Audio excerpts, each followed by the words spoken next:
Bom, sejam bem-vindos. Eu gostaria de compartilhar a agenda de hoje com vocês. Em alguns minutos eu vou convidar o Dr. Calabi para dar suas palavras de abertura e também dar as boas-vindas para todos. E nós temos hoje três palestrantes, né? O Ramon Graz, que vai falar sobre os benefícios estratégicos das melhores práticas na formação de distritos de inovação. O César Augusto Vieira de Mello, que vai falar sobre os elementos chaves para a consolidação de ambientes de inovação, e o Tim Mooning, que vai falar sobre distritos de inovação, liderança e coordenação. E a moderadora de hoje é a doutora Carolina Mota Mourão, que o doutor Calabi vai apresentá-la de maneira mais completa em alguns minutos. Então, gostaria de passar a palavra agora para o doutor Andrea, Dr. Calabi, para poder dar suas boas-vindas e iniciar, então, oficialmente o nosso webinar. Bem-vindos a todos.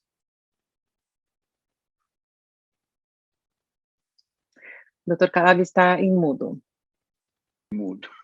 Obrigado, Emanuela. Bem-vindos a todos. Digo da minha alegria de comemorar o resultado da reunião de ontem, que acho que foi muito bom, e dar bons auspícios à reunião de hoje. Tenho a felicidade de ter como moderadora e apresentar como moderadora a professora Carolina Mota Mourão, que é professora de Direito Administrativo na Faculdade de Direito da Universidade Mackenzie, e também é pesquisadora do Núcleo Jurídico do Observatório de Inovação e Competitividade do Instituto de Estudos Avançados da Universidade de São Paulo.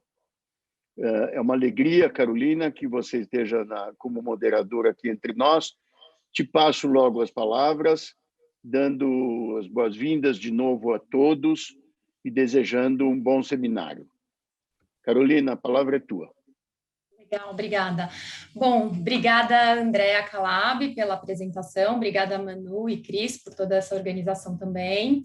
É um prazer estar aqui como moderadora desse evento hoje, dando continuidade ao evento de ontem, que nós tivemos o Miquel Barceló e tivemos a Julie Wagner, trouxeram importantíssimas contribuições ao nosso trabalho.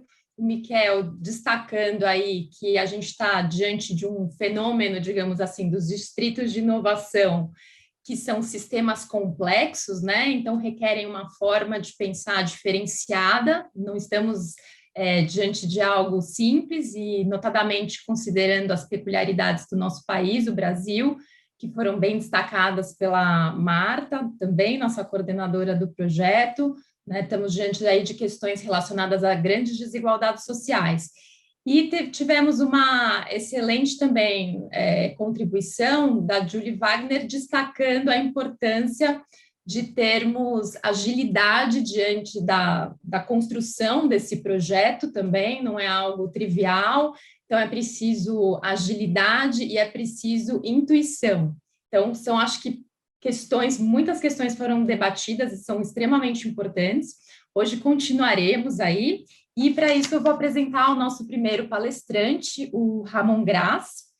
Ramon, bem-vindo, fazendo a apresentação. Ramon é da Arechan Urban Analytics and Design e vai tratar dos benefícios estratégicos das melhores práticas na formação de distritos de inovação. O Ramon é pesquisador e designer de cidades e infraestrutura de Barcelona, trabalhando com inovação urbana. Formado em Harvard, onde desenvolveu pesquisas sobre critérios de projeto para distritos de inovação, operando em sinergia com centros logísticos. Antes disso, Ramon trabalhou no escritório de inovação da Ferrovial em Londres, onde liderou projetos de design e tecnologia no aeroporto de Heathrow e no metrô de Londres. Também desenvolveu sua formação no MIT, onde abordou o problema da consolidação no transporte aéreo de carga. Além disso, trabalhou como projetista em grandes projetos de infraestrutura, envolvendo projetos de pontes, infraestrutura marítima, trens de alta velocidade e projetos arquitetônicos. As primeiras pesquisas de Ramon, na Barcelona Tech, focaram no projeto de pontes, materiais de alto desempenho e aplicações nanotecnológicas para engenharia estrutural. E então, Ramon está interessado em melhorar a inovação em torno das cidades e vai aí tratar, então, dos benefícios estratégicos das melhores práticas na formação de distritos de inovação. Obrigada, Ramon, você tem a palavra.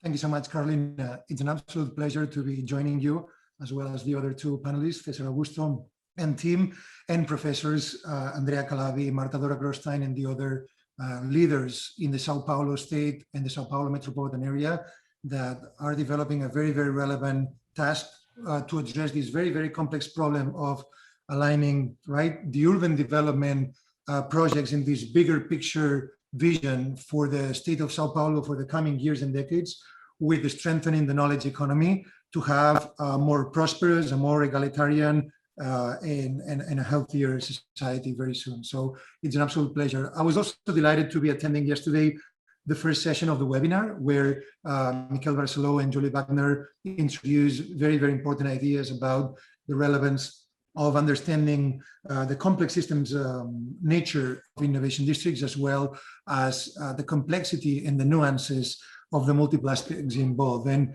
if you don't mind, I'm going to be sharing my screen with a little presentation which I prepared for you today to share some of the insights of our research and our practice as well.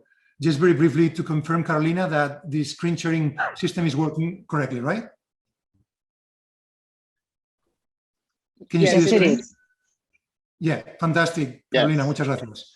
So essentially, as you said, I'm a Harvard University researcher in urbanism and economic development, applying complex systems and network theory to inform urban design and city science projects, and also co-founder and managing partner of Radian Urban Analytics and Design, where we work with other colleagues like Jeremy Berg, Fernando Yu, and others to develop complex problems aligning urban and economic development projects around the world. So the project started as a spin-off effort from the Harvard Innovation Lab, the startup incubator in the university, which is actually located in a nascent innovation district, which is going to be known in the coming years as the Harvard Alston Innovation District in Boston. So today I prepared a brief summary of our experience with innovation districts, a little bit both with research and practice, covering high level some of the insights of our Atlas of Innovation Districts, as well as some insights into introduction to data science and how this understanding of cities and regional territories as complex systems can really help us develop some sort of an X-ray, right? X-ray analysis of a city, a district, and a territory to perform diagnostics and then to create design scenarios and identify evidence-based and data-driven decision-making insights for urban design and economic development, and specifically for innovation districts. We'll also emphasize a little bit some of the strategic gains and the multiplying effects of innovation districts around the world. We will primarily focus on case studies in the US, in Europe, and Latin America, but we're starting to develop our research and also our practice in Asia and other parts of the world as well. Then we will emphasize the three key ingredients for success that we've seen through our research practice. And then we'll also comment a little bit, a couple of hints into the very, very important opportunities in City Arco Pinheiros, the innovation district at the core of the city of Sao Paulo, and the CIGSP near the University of Sao Paulo, near the Instituto de Pesquisas Tecnológicas, or these major research institutions in Sao Paulo and Brazil that can have a very critical role as anchor institutions in the future for these two very, very promising innovation districts in the state of Sao Paulo. So our motivation was obviously, we came from practice, in my case from Harvard, MIT, and Barcelona Tech, and my colleagues also from Cornell and Harvard and other universities. And we were a little bit frustrated, to be honest. We were frustrated because we perceived that in our practice, there was a little bit of level of stagnation that was not enabling urban designers, civil engineers, architects to really raise their level of understanding of these complex problems, to be able to provide more higher quality insights into their urban design and into their economic development practice. So we felt that was a little bit frustrating. I've seen with a lot of interest your reports, which are very interesting to shape the context of the two future innovation districts. But when we started working together 5 years ago, and with a brother team 10 years ago, we really identified that there was a lack of more rigorous analysis here. So that's why we've devoted the last several years to be developing both research and practice in this dual capacity. And basically, that's our main question. How can we align the art and science of city design to really solve these complex problems, including innovation districts? As you know, these days around the world, in the US, in Brazil, in Latin America, in Europe, in the Middle East, in Africa, in Asia, in Australia, all around the world, there's a lot of interest about innovation districts, because it's been clearly perceived since Professor Miquel Barceló 20 or 25 years ago started this very magnificent idea, which I think it's very admirable, that he was able to take all these multiple ideas that were floating from Enrico Moretti and Richard Sennett and other researchers, and he came up with this very, very brilliant idea of extracting the benefits from geographically aggregating knowledge-intensive activities in urban settings, right? I think what Professor Miquel Barceló did, first in theory and then in practice, he, as you know, he was the leader for the first 10 years of the 22 Arroba Innovation District in Barcelona. That was a really impressive effort with really remarkable results.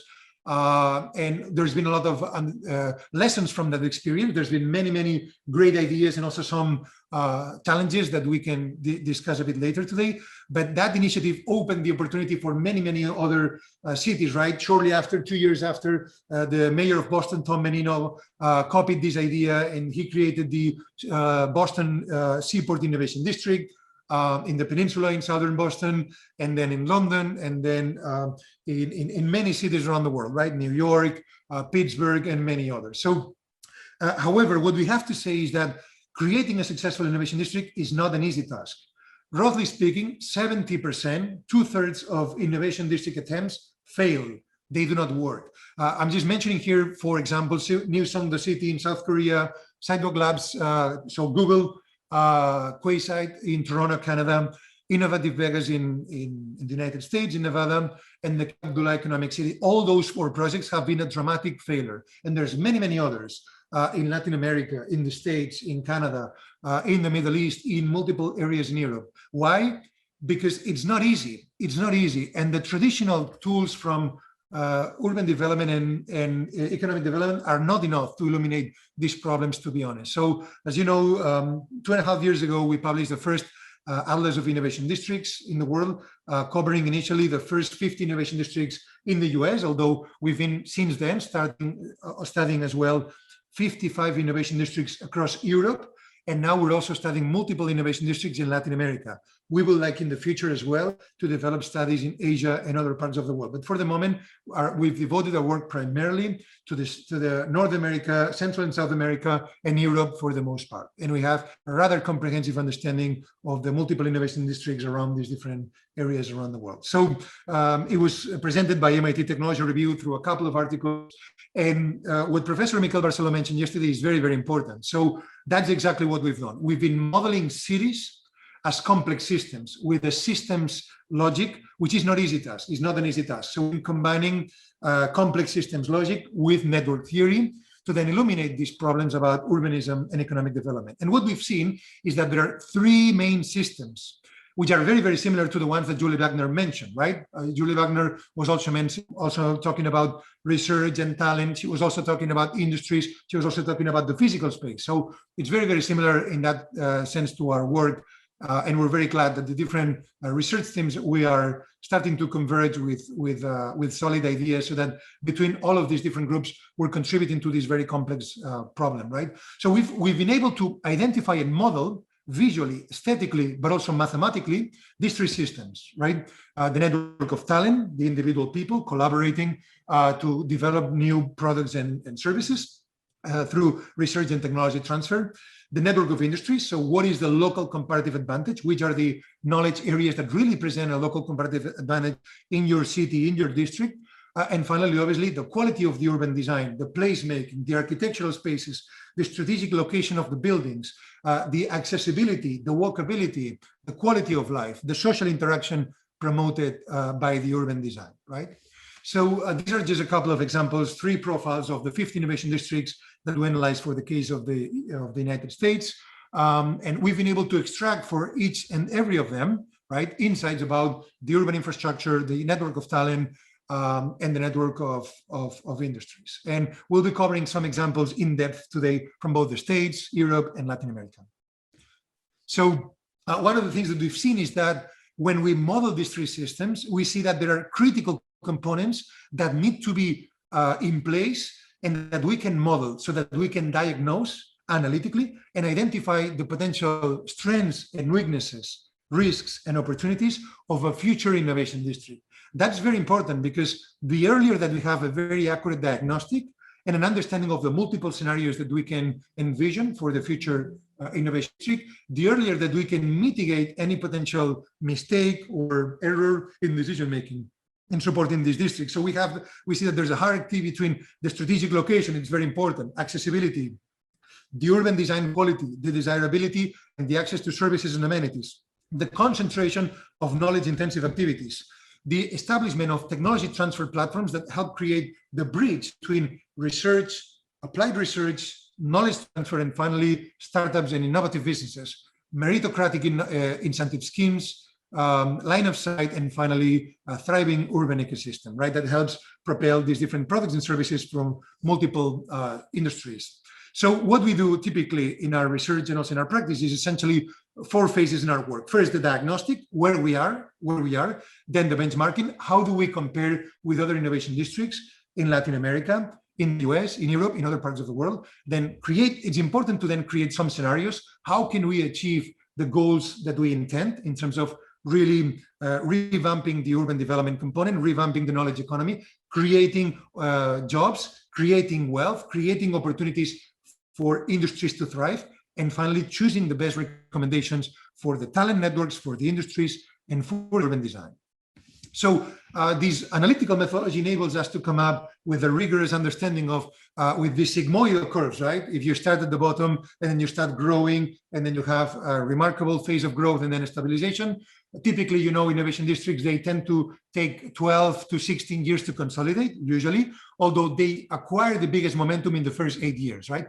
That's when the critical interventions are being made. The first 4 years and then the next 4 years are critical to be able to shape that. So what we've been doing is, for the 3 main types of innovation, research, technology transfer, and production, has been creating KPIs and modeling how we can compare and contrast these multiple cities around the world with equal universal benchmarks around the world, so that we can compare Pittsburgh in Pennsylvania with Sao Paulo, with maybe Guadalajara in Mexico, with Rosario in Argentina, with Milano, with London, or with Berlin. This is very, very important because we can learn a lot from these common features, as we'll see in a moment. That enables us to create quantitative benchmarks of how many people should be gathering in this area, what should be the concentration of knowledge-intensive activities, what should be the number of startups that we can create given our knowledge base that we have in our universities, that we have in the community, that we have in our research base, that we have in our companies, in our startups at the moment, so that we can help propel these different industries.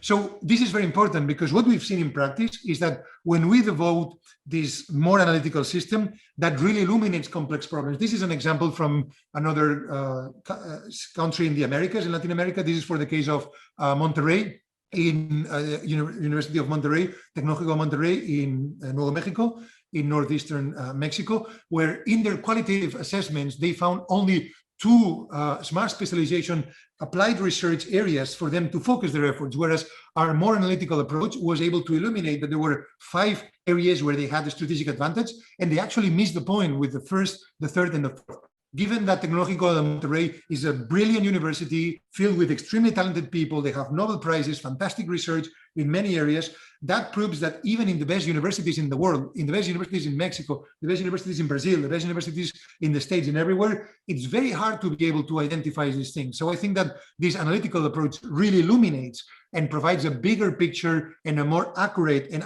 it's like a high. So what we can do is then analyze analytically, and one of the things we did is we identified 5 typologies of innovation district. Based on what? Based on who is the anchor institution. Is it the state government? Is it an academic anchor, university or research institution? Is it an entrepreneurial, privately based bottom-up community? Is it an industry cluster, like aeronautical cluster in Seattle, for example? Or is it a strategic governmental agency like the Oak Ridge supercomputer? What are we talking about? And then we've done in-depth studies. For example, these are a couple of examples of Kendall Square, MIT, Harvard Square, the future Harvard Austin area, doing analysis in depth of the multiple buildings, of the multiple urban design configurations, the distribution of the locations of the activities, where are the researchers, where are the startups, where are the companies, and which are the configurations that really help the most to inform the economic development.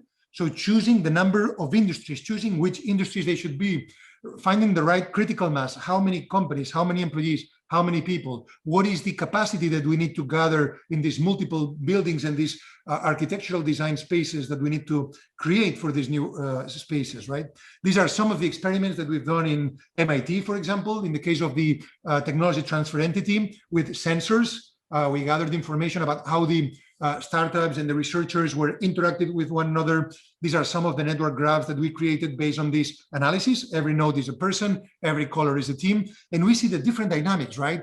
Some teams work more closely, some teams work more separate, some teams are collaborating more with others, some teams require more support from the experts. So this is very interesting because we can learn from best practices from the most successful innovation districts in the world, Kendall Square, Pittsburgh, in California as well, in Austin, Texas, in these multiple areas, and then extract how can we learn to apply those insights to our local community in Campinas, Fazenda, Argentina, or in city, Sergipe, and the very core of Sao Paulo in the Arco Pinheiros area, right? So this is very important to briefly introduce the concept of city science, that we've taken the ideas developed by Professor Jeffrey West, by Professor Ricardo Hausmann, by Professor Cesar Hidalgo. And the problem is that these professors were brilliant. They were all physicists by training, physicists, mathematicians. So they did all of their analysis at the aggregate level of cities. So our contribution, so what they were able, right, was to identify what is the superlinear, the surplus, aggregated with scaling factors in cities. This is very important. However, they needed more detail. They needed more city and district and local scale analysis, as Julie Wagner was commenting yesterday, a more finely tuned scale, right? So this is the model, network theory model to illuminate the economic complexity of each and every country in the world that was created between Harvard and MIT. You can go to the platform. It's totally open for free. You can choose Brazil. You can choose Mexico, Peru. You can choose Austria. You can choose Norway, any country in the world, and you'll see which are the sectors that present a comparative advantage. It could be Spain. It could be in Argentina. You see that the industries are very, very different. And this is critical because these models are universal. They're not only good or not only good for Barcelona, 22 Arroba, or they're not only good for maybe in Birmingham in England, or not only good for Rotterdam in the Netherlands, or not only good for Colombia in Latin America. No. They're universal and they're rigorous. So that enables us to really create benchmarks which are international.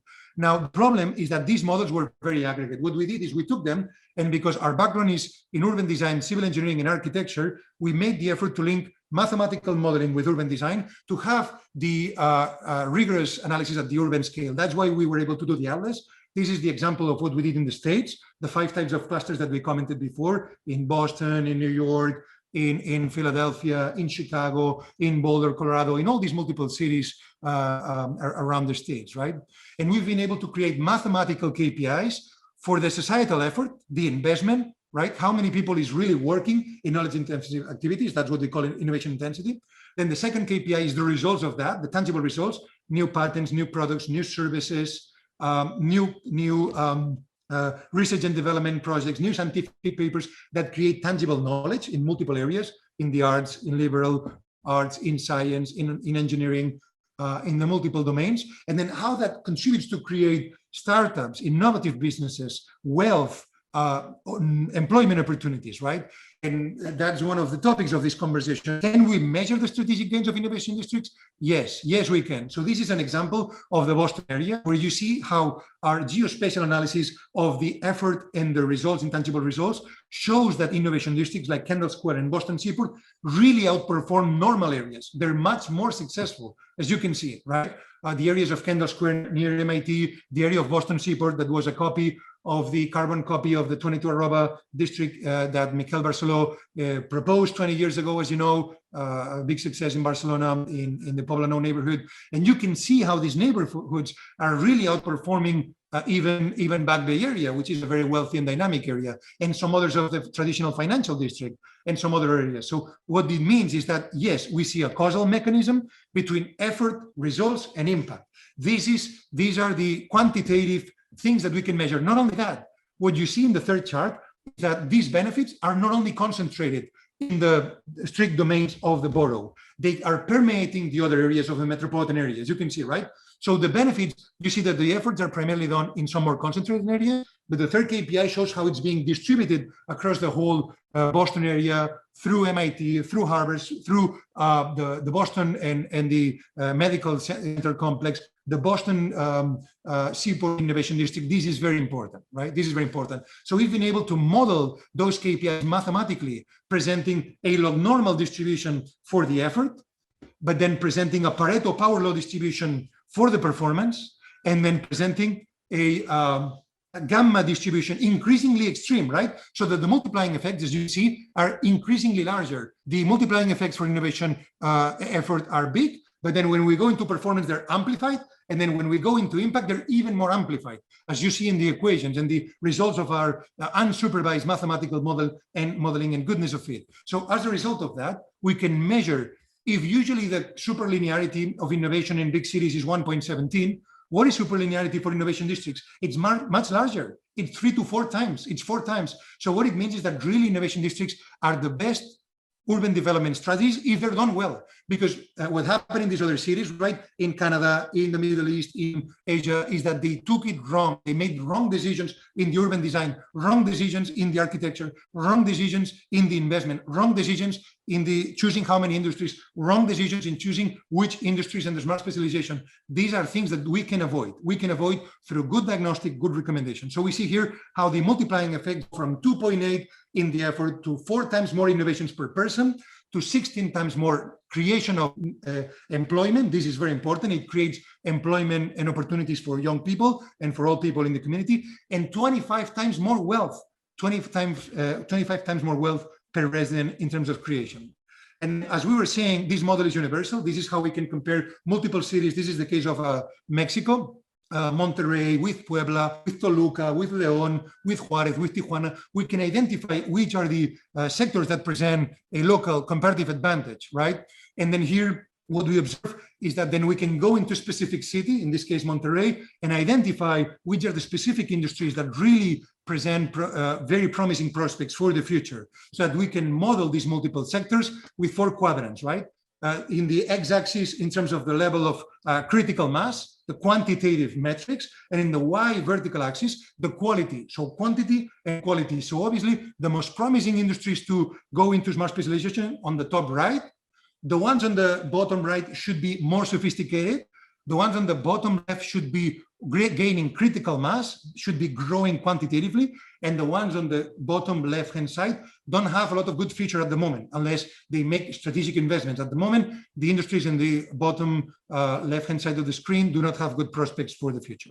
This is critical to create for the future scenarios for smart specialization, right?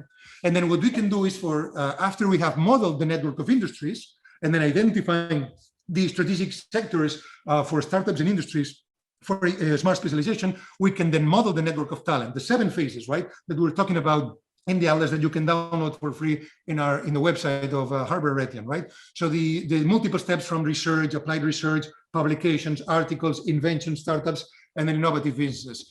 Can we model that? Yes, we can. And then we can measure these multiplying effects, right, of 2 times 4, 4 times 4, 16 times more innovation employment, 25 times more revenue and more wealth created. So we can create networks where every node is a person. We've done that in cities in the States, in multiple cities in Mexico, in Europe, multiple cities in Europe, and very soon in other parts of the world. So every node is a person, and every color is a research school or department, right? So we can see the School of Engineering, the School of Medicine, the business school, and how they evolve in the 7 stages, right? We see that once we go into publications, engineering gains more momentum. It jumps from 28 to 69%. And then in scientific articles, 81, in patents, 98. So that can also help us identify the weaknesses. Can we join these 2 groups so that they do research together? Can we join these 2 groups so that they do applied ventures with private industries that are critical for the Sao Paulo state and for the broader community? So what we can do is then aggregate those individuals at the research group level, and every node is a research. We can do the same, right? Track the evolution of the different applied research areas, then publications, then the collaborations, then the patents. You see that how there's a correlation, right, between the efforts. And then from the patents, we go into the startups, and from the startups into the innovative companies. This is very, very important to be able to bridge the gap. And then we can create this innovation pipeline where we link research, applied research, the industry, the sub-industry, the number of startups, and the innovative businesses. We can create partnerships for the future, which are strategic for the Arco Pinheiros area, as well as Campinas or other cities around the world and districts. And this is tailored for the different knowledge areas, the 5 that we identified at the beginning, right? Data science, advanced materials and nanotechnology, neutromics, future of education, and so on and so forth. And then finally, the last piece to complete the presentation is the urban design, which is very important. We have seen that we have another paper that's going to be presented 10 days from now at the Paris Sorbonne University in France, and it's going to be published very, very soon in a scientific paper that is our analysis of 100 urban areas in the world and which are the urban features that can help propel the knowledge economy. So what we see is that there are multiple networks that can be modeled mathematically. Each of them may adhere to a gamma, beta, Bible, log normal, scale-free, Pareto, different mathematical distributions. And it's important to take a network that's initially maybe a little bit not so good and make the strategic urban design interventions to increase the quality of the urban design, to have a high-quality urban design environment for the innovation district. We've analyzed, as you know, some of you, the 10 types of urban design types: small world, radial, linear, and we've analyzed that for 100 metropolitan areas around the world, comparing that with the urban design KPIs of the 50-minute series, right? How can we have access to amenities? How can we have access to mobility? How can we have fruitful interaction, energy efficiency, and also the knowledge economy? How can we propel the knowledge economy, as we were presenting at the beginning in the case of the Boston area, right? So this is just one example. In the case of Barcelona, there's multiple neighborhoods, every neighborhood based on their history, the moment of history, the urban design priorities, the worldview. They adhere to different, some of them are more fractal, like the Ildefonso Cerdá network, some of them are more radial, some of them are more organic, some of them are more monumental, but then we can model those different aspects of street layout, urban morphology, distribution of buildings, and then linking that with the urban performance. Then once we've been initially clustering the multiple neighborhoods into areas that present a polygon with the common urban features, right? Same topology, same morphology, same urban entropy, same scale. We can then measure the performance. And these are some of the KPIs comparing that with the knowledge economy and the 50-minute city. What we see here is that the areas that are more fractal, the more fractal, the better. For example, Eixample, for example, San Martí, for example, some areas of Sant Gervasi, in central parts of Barcelona, they are very fractal. Therefore, this is very gold, it's very yellow. The more straight this line, the more diagonal, the better. It means that distribution of services is very egalitarian and very high quality. This is a little bit worse because it's less fractal, right? And then we can compare that with Sao Paulo, where some areas are less fractal, therefore it's more organic, therefore the curve is a bit more uneven, it's more unfair. Some areas are less served. So what we can do is strategic interventions in Sao Paulo, we can do strategic interventions in Campinas to increase the level of accessibility and raise this access to urban services, amenities, social interaction, and the urban design quality to propel the knowledge economy. These are some other studies that we did, for example, for the case of Boston Seaport Innovation District, where we analyze access to jobs, access to amenities, access to urban services, access to mobility, and then we can track which areas are underserved and then propose, okay, we should have a tramway station here. we should have a bus station here, we should have a cafeteria, we should have a library, we should have a theater, we should have a research center, we should have a technology transfer center. And then we can tailor that with universal laws for different innovation districts around the world. And then finally, what we've done, given our background as well, has been extracting these insights and then coming up with recommendations, right? So for example, if we're working with New York, if we're working with Boston, if we're working with Dallas, if we're working with Nashville, if we're working with Ciudad de Mexico, with Monterrey, with Barcelona, with Manchester, whatever city, or with other cities in Asia, we tailor the urban design and the architectural design to the needs of the potential in applied research, the potential for the industries that present a local comparative advantage, and needs for the urban design quality. So then we can do the space programming for these different environments to really help realize these strategic gains and make these innovation districts high quality, vibrant environments for the community and success case studies to propel the knowledge economy and the quality of life for the citizens in Sao Paulo. So this is pretty much the, I just wanted to make a brief comment about the two immense opportunities in City and Fazenda Argentina that present very, very attractive opportunities. And if there are some good diagnostic and design recommendations there, those projects could be immensely successful projects. Thank you so much.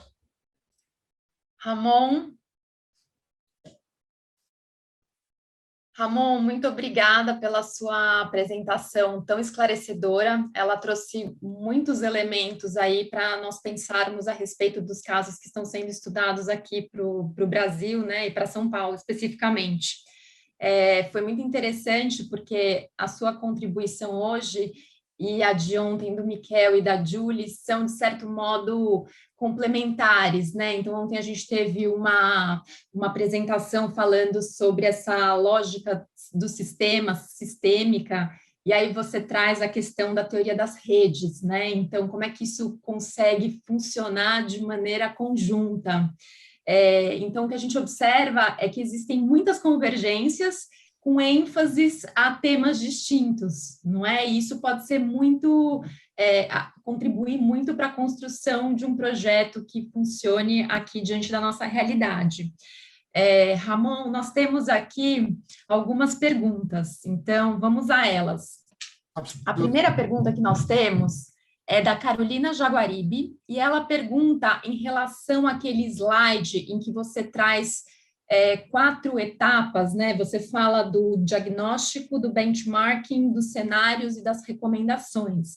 E ela pergunta o seguinte: nesses 4 steps, né, nesses 4 passos, é melhor que o primeiro passo seja feito dentro de um grupo e por um grupo interessado no distrito? Ou é melhor ou pior que isso seja feito apenas por um ator, né? Então, ela está com essa questão, a Carolina tem essa questão em relação a esse primeiro quadro. Eu já vou fazer as outras perguntas, e depois, se for necessário, eu posso repeti-las também, sem nenhum problema. A Marta Grosten pergunta aqui também... Very briefly, Carolina, very briefly, about this question, when she means one institution, what does she mean precisely by that?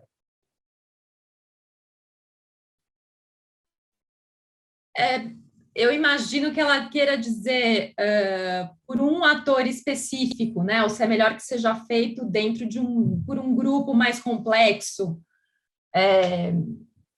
Enfim, faz sentido. I see what you mean. Yeah. I would say the following. Yeah, absolutely. Very briefly, I would say I think having multiple perspectives on that is helpful. Although I would say that it's important that the diagnostics that are being done can be benchmarked against any other region in the state of Sao Paulo, or in the country of Brazil, in Latin America, in the world. Because if we're able, for this diagnostic initial step of the 4, as you're mentioning, Carolina, to have a very rigorous analysis of what are the potential for urban design, network of talent, and mass specialization of industries for that area specifically, in comparison with world benchmarks, that's going to be not skewed by, local biases of, oh, I think this is more important, or no. That can really provide more rigorous analysis that can avoid having mistakes. I would say that multiple visions can contribute this is positive, but it's true that at least there needs to be some rigorous analysis that can benchmark with other universal KPIs. Yes, absolutely.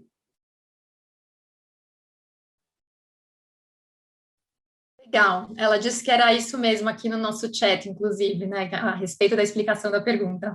Vamos lá. A Marta Grostin pergunta, ela diz o seguinte: você destacou a importância do diagnóstico e da análise urbana na concepção de distritos de inovação bem-sucedidos. Quais itens você considera essenciais? E aí, adicionando a pergunta aqui também da Camila Maleronca, como a disponibilidade de dados condiciona o resultado das análises que você apresenta? Qual o mínimo necessário de dados para se conseguir montar um caso? Yes, regarding the first question of Professor Marta Dora Grosstein, it's important to say that in terms of that, so we have, at this point, after several years of doing research and also practice, we do have a very, very systematic system to be gathering this information from multiple data sets, which they tend to be existing a little bit around the world. So they're more or less the same everywhere. And that enables us, and there's an increasing degree of convergence. So these data sets resemble more to one another across countries today than 5 years ago. And 5 years ago, we're closer than 10 years ago. So more and more, we're converging into international standards of quality, granularity, and all of that. I would say that for Marta Grostein's question, and then we can comment also Camila's, for Marta Grostein's, I would say those three systems that we said, the network of talent, right? The industries, and then finally the urban design are the critical ones, and each of them are different levels of aggregation, but there are specific data sets that we need to gather, right? So for example, for networks of talent, so we need to gather information about scientific papers, we need to gather information about researchers and their background, their academic degrees, their areas of research, their publications, their patents, their startups, their research and development, their investment in research and development, and also the physical location of where they work, right? Do they work in this building, in this other building, to be able to create a network? That's one piece. For the network of industries, it's very, very important to have the two types of data sets: geospatial data sets of industries, localized companies in each and every location. We have access to that. We have good data sets for the whole of Brazil. We have good data sets for the whole of Argentina and other countries. So we have access to that, and also to exports. The export data is very, very complementary, because with the geospatial data, we can have an understanding of the service economy. With the export data, we can have an understanding of the heavy industry export-oriented data, right? And finally, for the urban infrastructure, the typical that all of us, right, urban designers, civil engineers, architects, we work with, which is ArcGIS, AutoCAD, Rhino 3D, all the models, the geographic distribution of urban infrastructure, the buildings. This is the matter that feeds our models that we can then use to evaluate the diagnostic, to create the scenarios, and then to come up with the recommendations. And I would say the availability of data, this is important, but what we've seen in our experience is that in reality, there's not been any project where we had really data scarcity. So we've worked in America, we've worked in the US, we've worked in Canada, we've worked in Europe, we've worked in other parts. When we search for it, the fundamental data is always there. So I would say, I would be surprised if the data is not available. Yeah.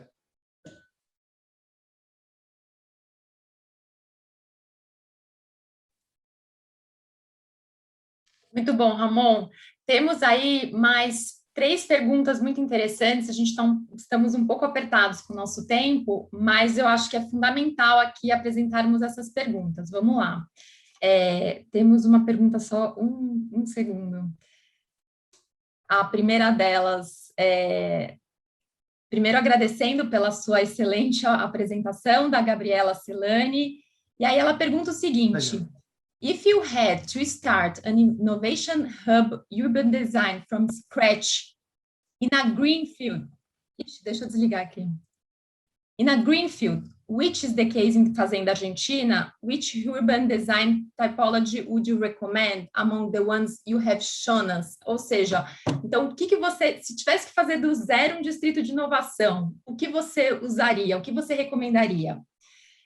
Uma outra pergunta que a gente tem da Daniela Rebouças. Yeah, Carolina. Posso continuar ou você... I'll respond that very quickly, Carolina, and then we can go into Daniela Rebouças' question. Okay.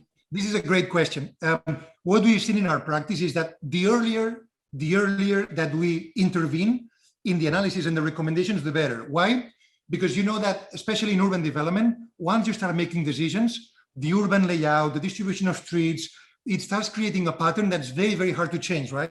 We see in old ancient parts of the world today, we still have street layouts from 5,000 years ago, 3,000 years ago, 2,000 years ago, even today, right? So these systems tend to stick in time, tend to last for ages. So it's important to start very early. I would say the following. In a greenfield environment like Fazenda Argentina, this is the best. This is the best. Why? Because we've seen that there's this gradient where some have the different advantages, but the best by far outperforms the others in superlinear and sublinear is fractal, right? So if we can do fractal, which enables both opportunity and liberty and egalitarian distribution of services, what we can do is really shape it from the beginning with these high quality street layouts, high quality urban morphology, high quality levels of density and distribution of programming that can really enable incepting the district from the get-go.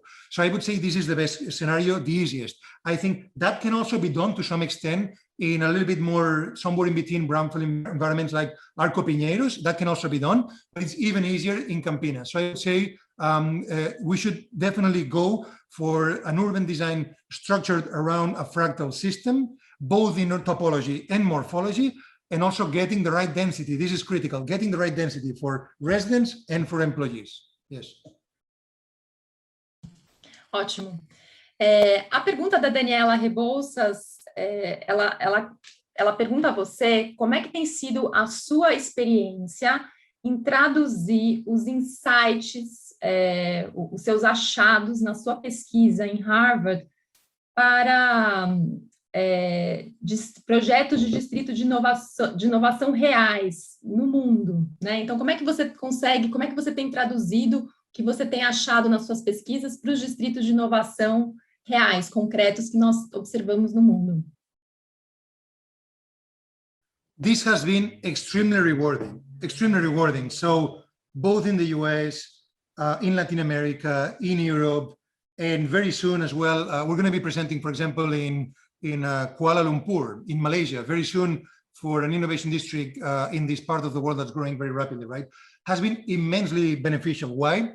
Because what we've seen is that many of these stakeholders, city governments, universities, entities, they all come with the same questions because the more traditional systems do not respond these questions.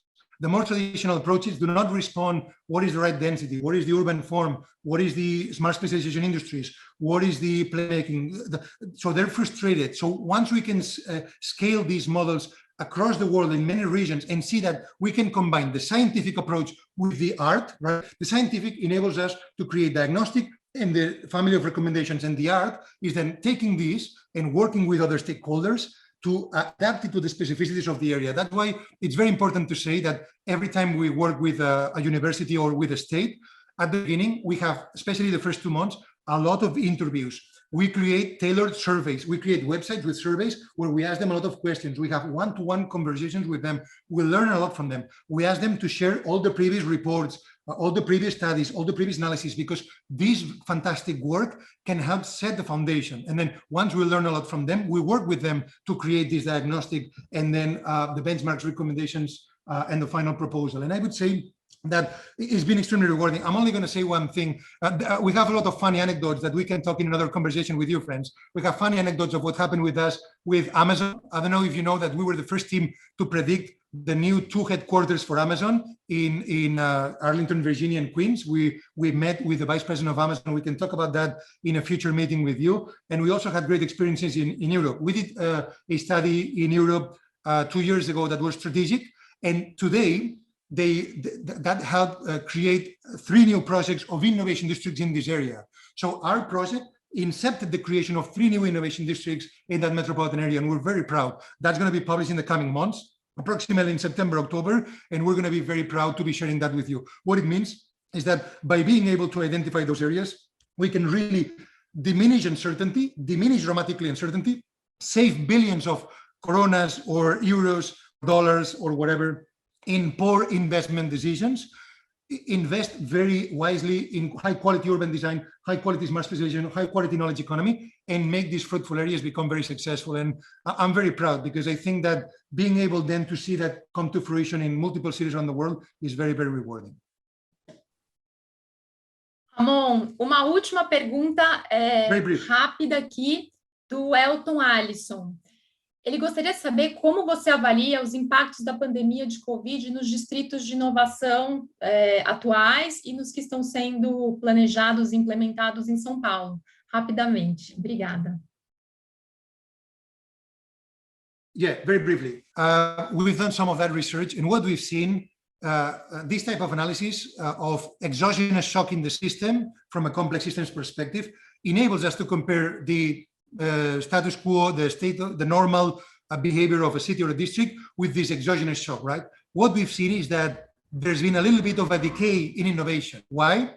The decay in innovation comes because the geographic proximity, people working in proximity in the environment, where within a 15 or 20-minute walk, you can interact, you can go from the university to the technology transfer center, to the cafeteria, to the cultural center, mingle with people with common interests, with common sectors, with common knowledge, share ideas, learn from other people.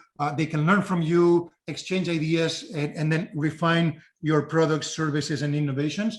This is critical. And because everybody was isolated, that diminished the capacity of people to innovate. So what we will probably see is that things go back to normal in the sigmoidal curve. Probably in 2022, there's going to be more innovation than in 2020 and the beginning of 2021, I'm sure. Ramon, muito obrigada pelas suas excelentes contribuições.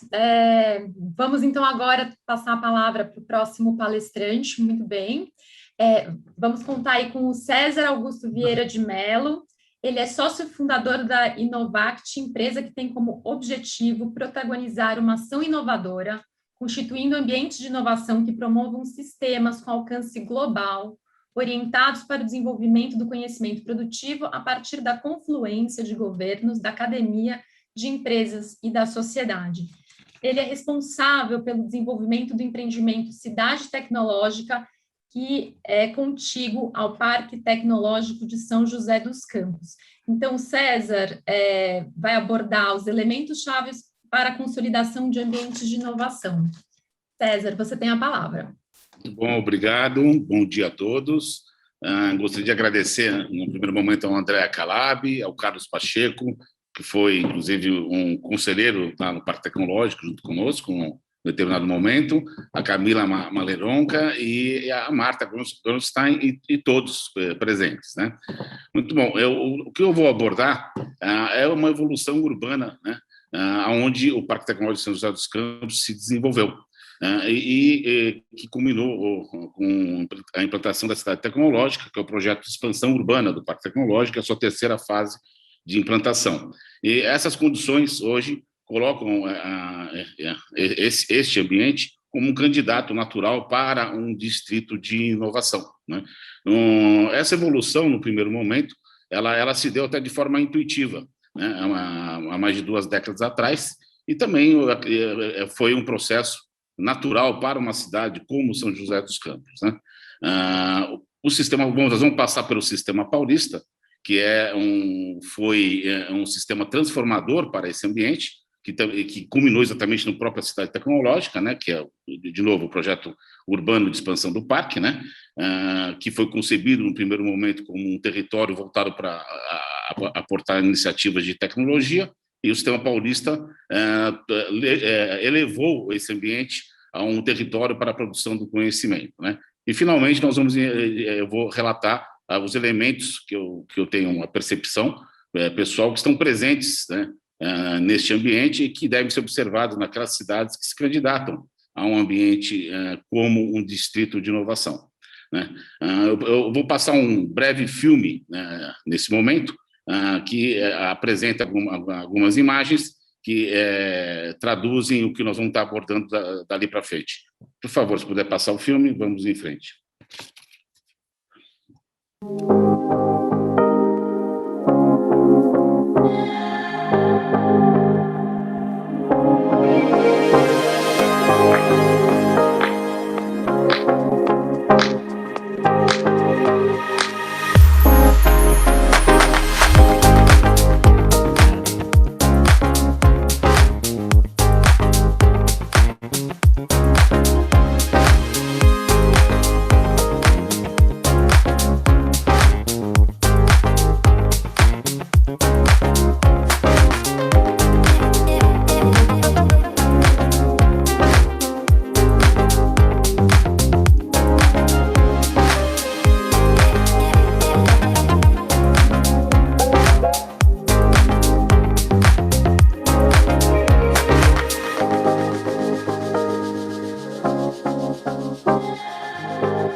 Muito bem.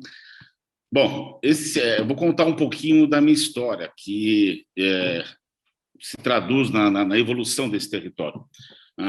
Em 1996, há 25 anos atrás, eu assumi uma greva de terras às margens da rodovia Presidente Dutra para buscar o desenvolvimento dessas terras, né? Eu não conhecia São José dos Campos, não tinha nenhuma experiência em empreendimentos imobiliários e muito menos em desenvolvimento urbano. Comecei a prospectar no eixo econômico do Estado de São Paulo como essas terras poderiam ser desenvolvidas. Motivado, naquele momento, pelas históricas privatizações, né, em 1998, telecomunicações, em 1994, a própria Embraer, eu tive o insight de que nós deveríamos produzir um território, uma concepção diferente, onde o Brasil vinha recebendo empresas de manufatura para a tecnologia. Com isso, eu produzi um primeiro master plan, logo no primeiro ano de 97, que eu assumi esse projeto, onde já contemplava um misto de uso, né, com locais para áreas residenciais, empresariais, comerciais, industriais e com parques ambientais envolvidos. Levei isso ao conhecimento do poder público do município de São José dos Campos e não tardou, no primeiro resultado já veio no próprio ano de 97, com a implantação da empresa Solectron, uma empresa norte-americana. A Solectron no Brasil adquiriu 188 mil metros quadrados desses 200 hectares que envolviam esse master plan, né? Logo na sequência veio a aquisição de mais um âncora para esse empreendimento, mais uma empresa norte-americana, a Parque Hannifin, com 80 mil metros quadrados, consolidando assim a ocupação desse território com empresas que estavam envolvidas em manufatura de componentes de tecnologia, né? No momento que eu estaria desenvolvendo, então, a continuidade desse projeto, houve um retrocesso com a saída precoce da Solectron. A Solectron ficou somente 3 anos operando as suas modernas instalações em São José dos Campos, e isso foi motivo suficiente para que eu recuasse nesse momento, após 3 anos do início desse projeto, né?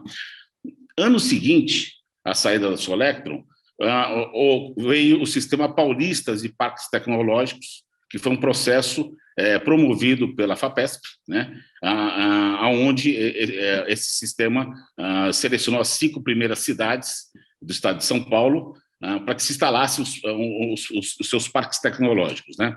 O município de São José dos Campos viu uma grande oportunidade nesse momento. Ele tinha as instalações da Solectron prontas, o projeto urbano do seu entorno, que eu estava envolvido, que permitiam a implantação do que seria um parque tecnológico. E assim, o município adquiriu a Solectron e adquiriu 100 hectares de parte desse master plan que eu vinha desenvolvendo para implantar o que é o parque tecnológico da cidade de São José dos Campos, né?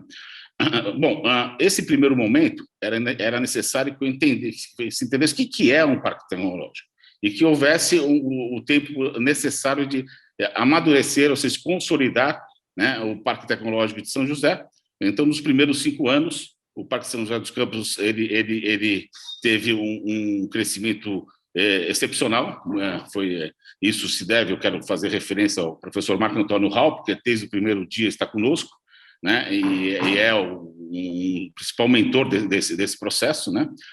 E com isso eu fui entender o que é um parque tecnológico, né? Com a consolidação do Parque de São José, que foi o primeiro parque certificado em 2010 pelo Sistema Paulista de Parques Tecnológicos, eu comecei a fazer uma investigação aprofundada de qual seria o território que desse condições para que o parque tecnológico se expandisse, né, no aspecto urbano.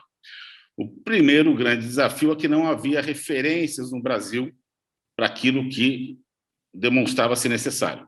Então, eu iniciei uma incursão internacional, né, para que eu entendesse e pudesse presenciar, investigar qual modelo urbano que nós deveríamos trazer para o Parque de São José dos Campos, da cidade de São José dos Campos, né? E em boa parte até eu fui motivado pelo artigo da Julie, né, da Brookings, em abril de 2014. Logo em agosto de 2014, eu desembarquei nos Estados Unidos com a minha esposa, Patrícia Mello, meu filho, Tiago, com 3 anos na ocasião, e percorremos 10 estados norte-americanos, 22 ambientes, vivendo durante 6, 7 meses, vivendo esses ambientes, conversando com empresários, gestores de parques tecnológicos, acadêmicos, para entender aquela evolução que estava acontecendo, né? Isso foi uma oportunidade também para minha esposa Patrícia, que na ocasião estava concluindo o seu mestrado na Escola de Direito da Fundação Getúlio Vargas, pesquisando, né, as relações jurídicas dos ambientes de inovação, a constituição jurídica dos ambientes de inovação no Brasil, né, em especial os parques tecnológicos. Essa incursão internacional, ela se estendeu em 2017 para a Alemanha, onde nós moramos, na cidade de Colônia, e investigamos também os ambientes europeus para entender como funcionavam esses ambientes, e também, de novo, foi oportunidade para a Patrícia Mello concluir também o seu doutorado aí na Escola de Economia, né, da Fundação Getúlio Vargas, investigando aí qual o impacto dos parques tecnológicos nas cidades, né? Patrícia hoje é mestre e doutora pela Fundação Getúlio Vargas e ela é executiva e coordenadora do Centro de Políticas Públicas, né, da Fundação Getúlio Vargas, e além de ter a alegria de sempre ter ela ao meu lado, ela foi aquela que me deu condições de ter uma visão acadêmica desse tipo de ação, e foi fundamental para os meus projetos, né? Bom, com essa visão que nós trouxemos dessa incursão internacional e a própria consolidação do Parque Tecnológico era fundamental, né? Hoje o parque são 5 campos universitários, são em torno de 7.000 pessoas circulam por dia no momento pré-Covid, né? 400 empresas orbitam dentro do seu ecossistema, 150 são residentes, né? Então, o parque é um ambiente de não só sucesso, mas que ele apresenta todas aquelas condições necessárias para um ambiente de inovação, para um possível distrito de inovação se consolidar, né? Com isso, essa investigação internacional, ela resultou na visão do que é a cidade tecnológica, né? O primeiro, também, outro desafio que nós enfrentamos aqui em São José dos Campos, foi levar essa conscientização ao município de que deveria ser um território não só denso, de uso misto, né? E foi necessário, inclusive, mudar o zonamento dessas terras, que nós fomos prontamente atendidos, naquela ocasião, pelo município, para que se constituísse a cidade tecnológica, que é a terceira fase de implantação do Parque de São José dos Campos, onde é um bairro denso de uso misto, que caracteriza a maioria dos distritos de inovação, né? E leva o Parque Tecnológico de São José dos Campos a se consolidar como um parque reconhecido também como um parque de terceira geração, né? Bom, aí eu quero entrar agora, eu pedi a projeção de um slide, que nós vamos estar entrando nos elementos que eu entendo que é uma percepção de um protagonista, que eu estou desde o primeiro momento embrionário, não só do parque, antes mesmo, né, da composição desse território, que eu entendo que devem ser observados naquelas cidades que se candidatam a um distrito de inovação, né? Então, vou passar com vocês esses pontos. Então, no primeiro momento, a própria cultura inovadora, né? Cultura inovadora. São José dos Campos é uma cidade que era um spin-off do MIT, né? A história de São José dos Campos, na década de 50, Cassimiro Montenegro traz o MIT para consolidar o CTA, né? E, curiosamente, o CTA, lá na década de 50, quando surge a Embraer dentro do CTA, nós podemos até considerar que ali surgiu o primeiro parque tecnológico do Brasil, né? Então, São José dos Campos é composta por uma sociedade de mais de 3 gerações. de desenvolvimento de tecnologia, né? Uma sociedade inovadora, uma sociedade empreendedora, uma sociedade empreendedora. Eu acho isso um aspecto que ajuda muito nesse processo e leva a sucesso, e eu considero até que é um caminho natural da própria cidade, um parque tecnológico e um distrito de inovação daqui para frente, em razão dessa própria cultura que vem há mais de 50 anos. Né? Bom, o ambiente global. O ambiente global, eu entendo fundamental para a consolidação de um ambiente da envergadura, de um parque e mesmo de um distrito, que são aquelas cidades reconhecidas como as gateway cities, ou seja, são aquelas cidades que elas atraem globalmente as empresas e exportam globalmente as empresas ao mundo. Então, São José dos Campos é uma empresa que tem essa história, né, de atração e inserção global, né, e muito ajudada pelo setor econômico que ela representa, que é o setor aeroespacial, que é um setor que tem forte demanda global, forte interrupção global, né? A gestão em rede, né? A gestão em rede, ou seja, o parque tecnológico, ele funciona como um centro estratégico, já avançando para o aspecto do centro estratégico, ele está ali para exatamente organizar o seu sistema de inovação, não só da cidade, mas organizar os setores econômicos que ele representa. Então, é fundamental que esse centro estratégico ele esteja consolidado na sua ação, no seu protagonismo local e global, né? Para que daqui para frente a gente possa caminhar para um distrito de inovação. Então, nós temos o centro, que é representado através da associação que faz a gestão do Parque Tecnológico São José dos Campos e o Conselho de Administração, né? Como uma ferramenta fundamental e que dá o suporte para que isso permaneça. Né? O gestor público comprometido. O município de São José dos Campos é um município que sempre esteve envolvido em desenvolver a sua condição urbana, os seus serviços sociais com alta qualidade. Então, o São José dos Campos tem um histórico de uma cidade que tem alta qualidade de vida, né? São José dos Campos é uma cidade que ela já tem um processo incorporado ao seu desenvolvimento, onde a expansão urbana de São José dos Campos ela já vem com qualidade de vida, com preocupação ambiental e muito em cima disso nós nos apoiamos junto com o município desenvolvendo projetos de cidade tecnológica e o próprio Parque Tecnológico, o seu distrito acadêmico que está se formando no seu entorno, né? Diversidade econômica. Eu entendo que ambientes candidatos a essa condição é fundamental que não só tenham um setor global, represente um setor global, que é o caso de São José dos Campos, o setor aeroespacial, mas como ele tenha diversidade econômica através desse próprio setor. Então, esta máxima tecnologia do aeroespacial, ela tem uma capacidade de transmitir aos outros setores econômicos que a cidade de São José dos Campos detém. Né? Então, hoje, o São José dos Campos não é somente o aeroespacial. São José dos Campos é forte em vários setores econômicos e essa diversidade econômica ela é fundamental para que se tenha escala, que se tenha condições de avançar no ambiente de uma envergadura de um parque e mesmo de um distrito de inovação dali para frente, né? Bom, a Academia de Ponta. A Academia de Ponta ela é um dos pilares principais de um ambiente como um parque e um distrito, né?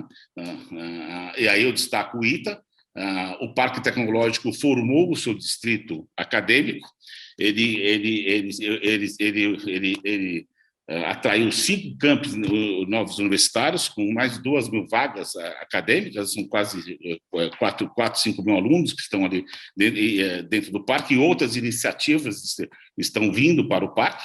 Então, é fundamental que se tenha essa academia de ponta e esse distrito acadêmico, essa capacidade acadêmica no entorno desses ambientes, né? Bom, qualidade de vida é um requisito, um dos principais requisitos para a atração de uma comunidade global, né? De uma comunidade criativa. A qualidade de vida ela é traduzida nos rankings que a cidade de São José dos Campos permanentemente permanece como uma das cidades que as melhores qualidades de vida do Brasil. Então, isso também, não há dúvida, que ajuda bastante e é fundamental para que a gente tenha capacidade de atração e retenção dos nossos talentos, né? Os desenvolvedores imobiliários, aí eu me enquadro nesse ponto, eles são fundamentais, eles são um dos principais, eu diria, nesse tipo de ambiente, de inovação, são um dos pilares, né, para que esses distritos se desenvolvam, né? E esses desenvolvedores imobiliários, eles devem ter um protagonismo que vai muito além, um protagonismo que se envolve, eles têm que se envolver com a academia, com as empresas, com os gestores públicos, sair de uma zona de conforto e ir para um protagonismo que vai muito além daquilo que normalmente um empreendedor busca em outros empreendimentos, né? Espaços para manufatura tecnológica. No caso de São José dos Campos e cidade tecnológica, nós nos preocupamos em colocar dentro da expansão urbana do parque e da cidade tecnológica áreas, lotes para indústrias de manufatura tecnológica, né, protegidas dentro do zoneamento do perímetro do parque tecnológico para o seu uso envolvido a manufatura tecnológica. Este é um DNA da cidade de São José dos Campos. São José dos Campos é uma cidade que tem como a produção, a transformação como uma das suas grandes âncoras, né?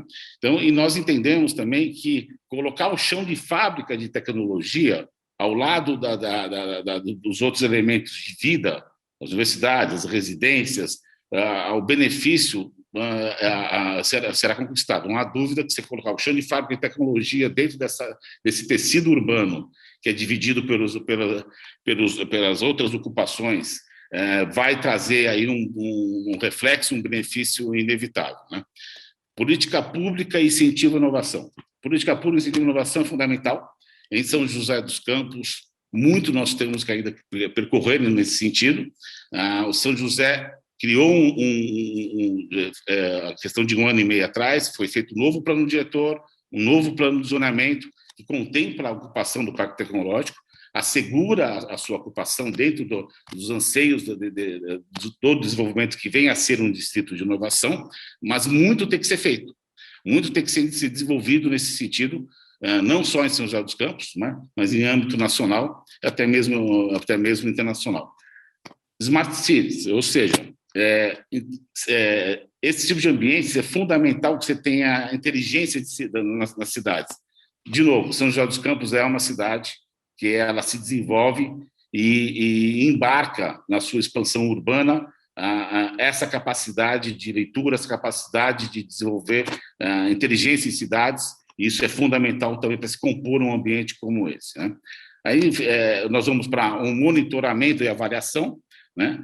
O Parque Tecnológico de São José dos Campos ele está bastante empenhado em buscar, em monitorar e avaliar, né, os seus dados, aquilo que acontece, para exatamente não só corrigir as suas rotas, né, mas é fundamental porque a gente tenha dados e elementos que a gente possa desenvolver as políticas certas, as ações certas, né, e, acima de tudo, corrigir de novo as nossas rotas, né. E aí, finalmente, o foco no resultado. O foco no resultado tem que estar bem claro para que se está fazendo todas aquelas ações que envolvem não só o parque, ou mesmo o distrito de inovação daqui para frente, né? Nós entendemos que o foco está em desenvolver soluções que a sociedade hoje exige. Ou seja, é difícil um ambiente desse que cria inovação, você determinar qual é o produto, qual é o objetivo que você está fazendo aquilo. Então, é fundamental que o foco no resultado está em produzir soluções, que surgirão essas perguntas lá na frente, né? Então, eu queria agora avançar ao protagonismo aí do próprio desenvolvedor imobiliário, onde eu estou comprometido, envolvido aí nesse ambiente, né? E aí eu passo para eu vou rememorar a minha incursão lá nos Estados Unidos e trazer dois conselhos, duas recomendações que eu recebi pessoalmente, uma do professor Henning Etzkowitz, na sua residência em Paulo Alto, quando estive com ele conversando sobre o protagonismo dos desenvolvedores, e o professor Henning foi enfático comigo. Ele falou, o empreendedor imobiliário ele é como uma quarta hélice nesse processo, né? Então, e também eu trago aqui a recomendação que eu recebi do Alexander Wasburn, que lá no seu famoso escritório de arquitetura em Nova York, eu estive pessoalmente com ele, Alex foi também enfático. O empreendedor imobiliário ele tem que pegar na batuta e ajudar a tocar a banda. Então, nós estamos aqui envolvidos, né, para que isso eleve o Parque Tecnológico. O Parque Tecnológico de São José dos Campos ele reúne as condições, o território do Parque Tecnológico, uma cidade tecnológica, São José dos Campos, ele reúne as condições para que ele se posicione como um distrito de inovação. E ele é vamos dizer assim, o Parque de São José, ele é o irmão caçula, né? Ele é o irmão caçula do São Paulo, Campinas.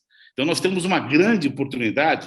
São José tem uma questão bem menor, muito menor, em relação a São Paulo, muito inferior a São Paulo, Campinas.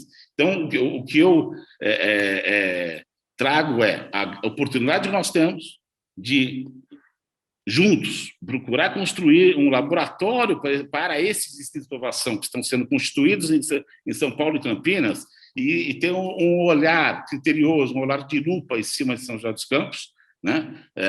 Buscar uma atenção, porque ele exatamente tem condições de nos oferecer essa capacidade de percorrer um caminho, identificar os erros e os acertos que podem ser replicados lá em Campinas e São Paulo.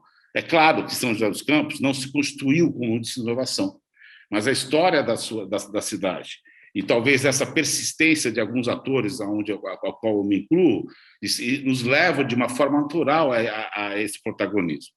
Quando nós temos essa situação da Covid, coloca-se esses ambientes de inovação no epicentro dessa retomada que nós estamos buscando.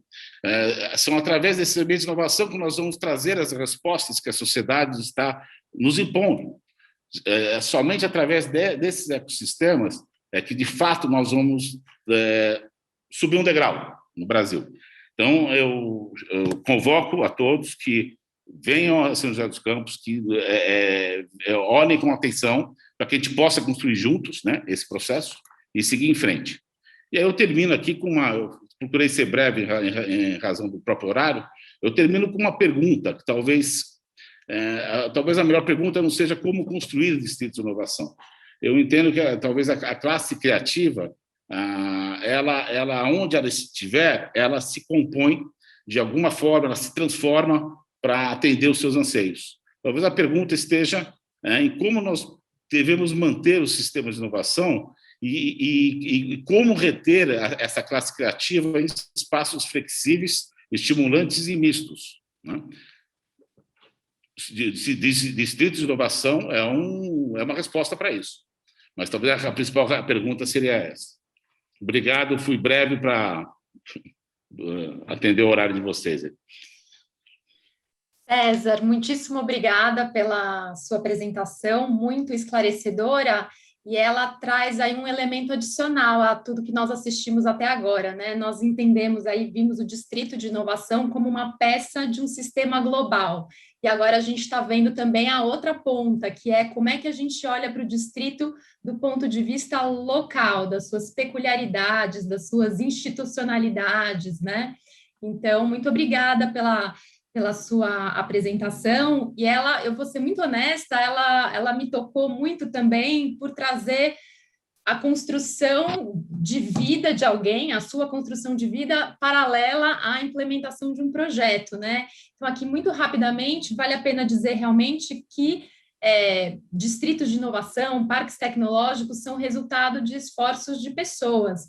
E aí eu queria só, em um minuto, falar que eu também tive esse contato com parques tecnológicos há praticamente 20 anos atrás, em 2003, 2004, quando eu era, na verdade, tinha acabado de me formar, e quem me introduziu a esse mundo foi justamente o professor Pacheco, que está aqui, quando houve o Sistema Paulista de Parques Tecnológicos, né? O professor Pacheco, o professor Rui Albuquerque, que nos assiste aqui também. Houve a coordenação do professor Steiner, né, que faleceu recentemente, aí fica a nossa homenagem para ele também, que liderou muito uma grande parte desse projeto, o Fernando Menezes também desde sempre.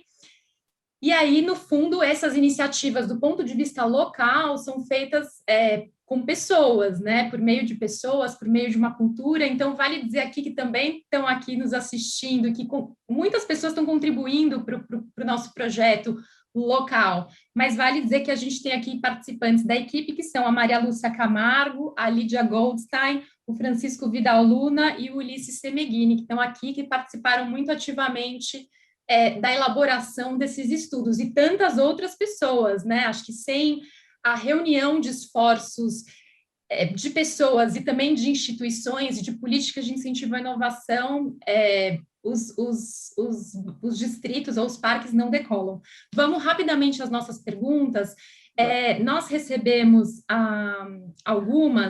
Recebemos ontem, na verdade, uma pergunta que nós deixamos guardada para hoje, né, do Vitor Carvalho Pinto, que pergunta qual é a relação jurídica entre o Parque Tecnológico e o Distrito da Inovação em São José dos Campos.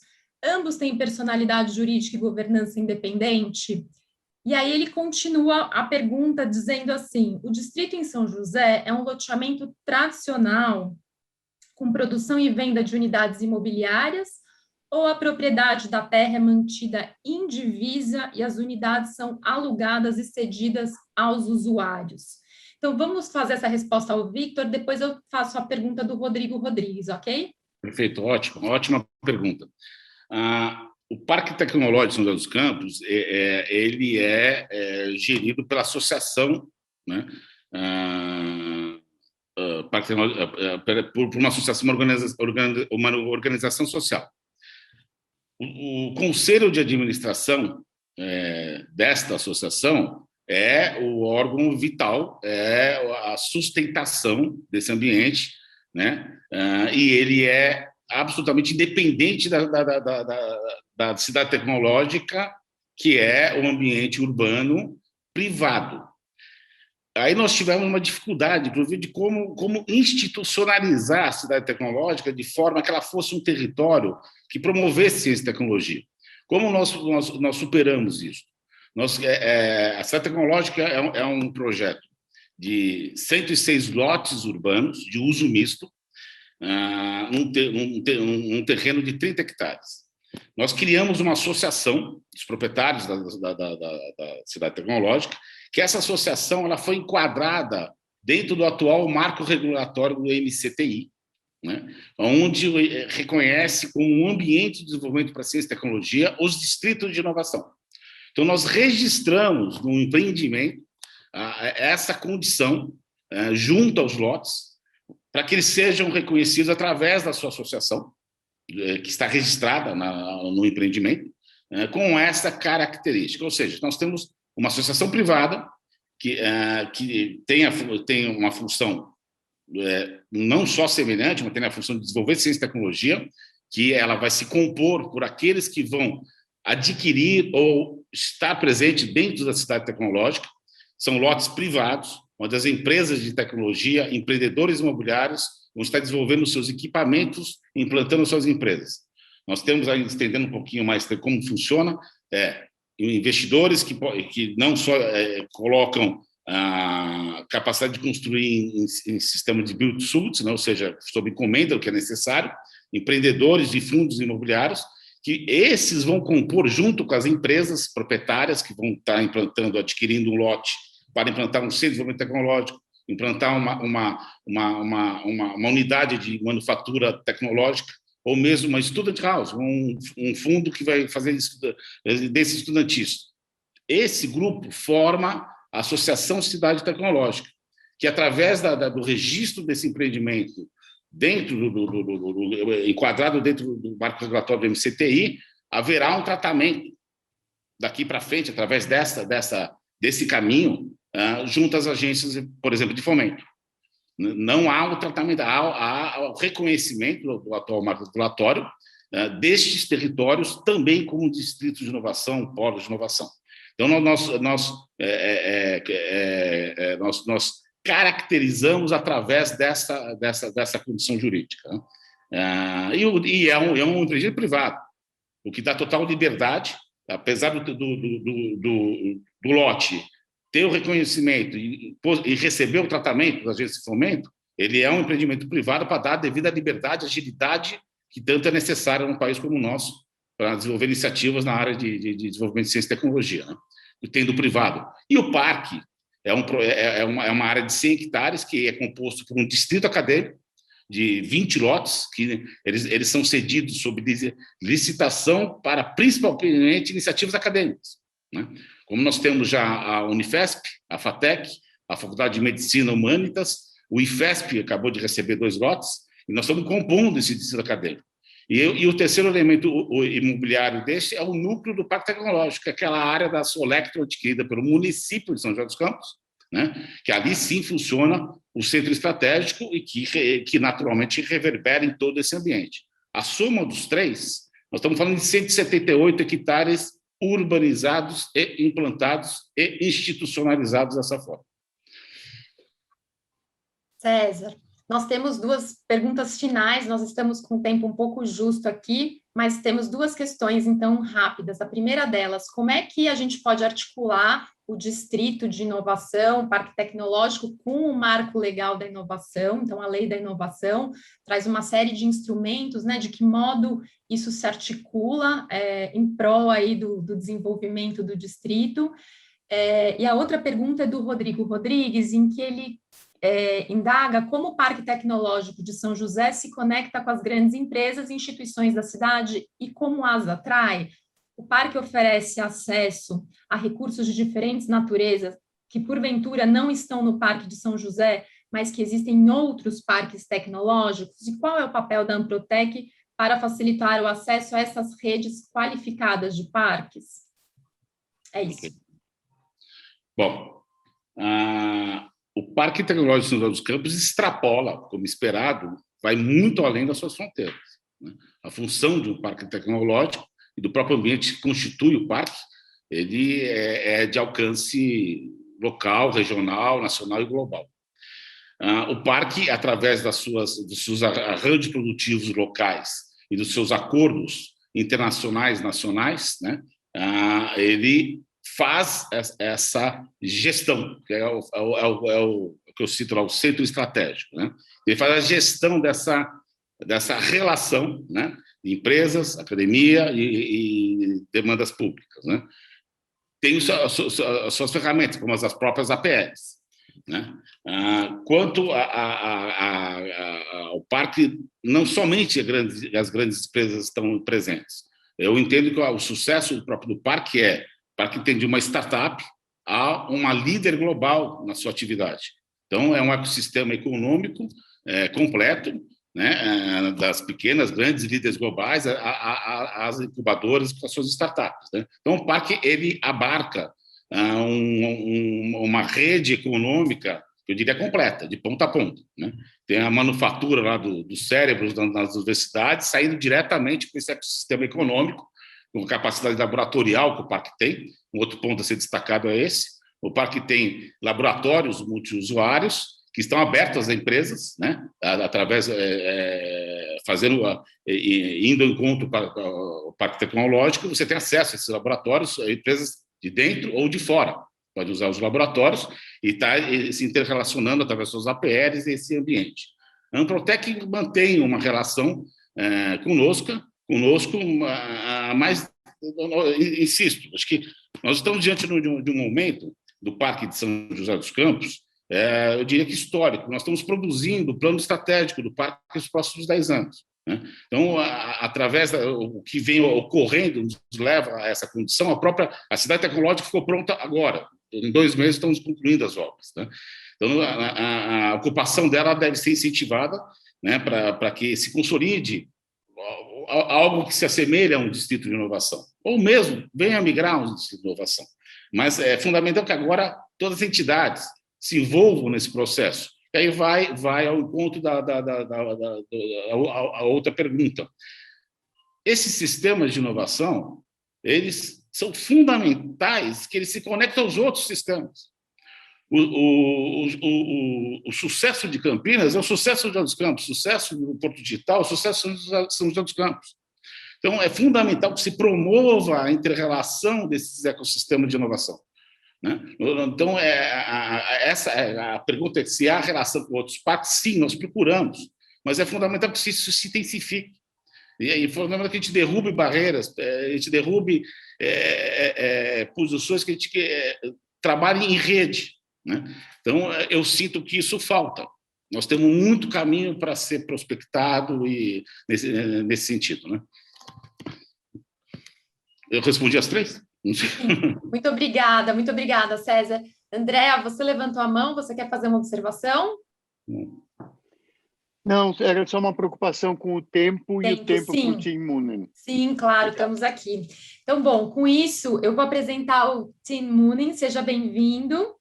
Tim é responsável pela gestão estratégica e cotidiana da empresa Business of Cities. Nos últimos 10 anos, Tim trabalhou e assessorou mais de 30 cidades e regiões globais e participou de múltiplos conselhos consultivos e mobilização de stakeholders dessas cidades, empresas e instituições globais para ajudar as equipes a rever suas estratégias, lideranças e políticas. É coautor de mais de 50 relatórios e livros sobre competitividade, governança e desempenho da cidade. Também leciona educação de nível executivo para empresas e universidades internacionais. Tim tem doutorado em Política e Estudos Internacionais pela Universidade de Bristol e também é formado pela Universidade de Cambridge, pela Universidade Europeia de Madrid. Tim, seja bem-vindo. Então, agora a palavra é sua.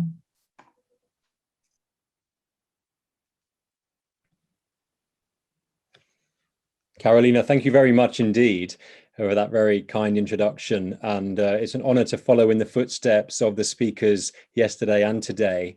And I know that time is relatively short, so I definitely won't go over my 20 minutes, and hopefully there'll be some time for questions. As you rightly said, our perspective is all about thinking of the role of innovation districts in the future of cities, the future of the urbanization of the planet, a process that's been going on for hundreds of years, but has at least another 60 years of ongoing urbanization to go globally. And innovation will play a critical role in all of the adjustments that we are going to see in that period of time. So that's where the perspective that I'm going to share will come from, which will today be a lot around what I might call the soft elements of success within innovation districts around the world. We might say that looking at it from the point of view of how cities are run and led and managed and orchestrated, and of course regions as well, innovation districts are to a large extent an art as well as a science. They require careful and skillful negotiation, commitment, an art of partnership, an art of learning to do things differently. So while we can be very much informed by good practice, we can be empowered by good analysis, we also require a clear sense of what it is needed from us as stakeholders, as leaders, as institutions within an innovation district. After all, an innovation district is something we create, is something we do. It isn't something that is planned upon us. And when we look around the world, all of the most successful locations over the last 50 or 60 years have been places that did not set out with some kind of militant intention to become an innovation district, but they allowed for some room for organic development, for accidents to emerge, for different kinds of unexpected repositioning and redevelopment and respecialization to occur. So I'll be talking about all of that in my remarks, and I'm going to share my screen, and as I mentioned, very much keen to try to leave time at the end for questions from the audience. So I guess the first thing to say, or the summary I'd like to make, is that we do see that perhaps the biggest single differentiator when we look at hundreds of districts, many of those that Ramon and Julie and Cesar and Miguel have mentioned in the last couple of days, when we look at across all of those around the world, leadership and coordination and effective marshalling of this proposition of developing an innovation district is often what makes the critical difference. And when we say leadership, we really mean collaborative leadership and collaborative governance where it can be created. Collaborative in the sense that it's between it's public to public. It may be across municipalities. It may be across different departments of government, different levels of government. Of course, public-private partnerships, the businesses, the civic institutions, and the public sector. There are all of the very agile business to business, large business to large business, but large business and small business leadership elements that comprise a district.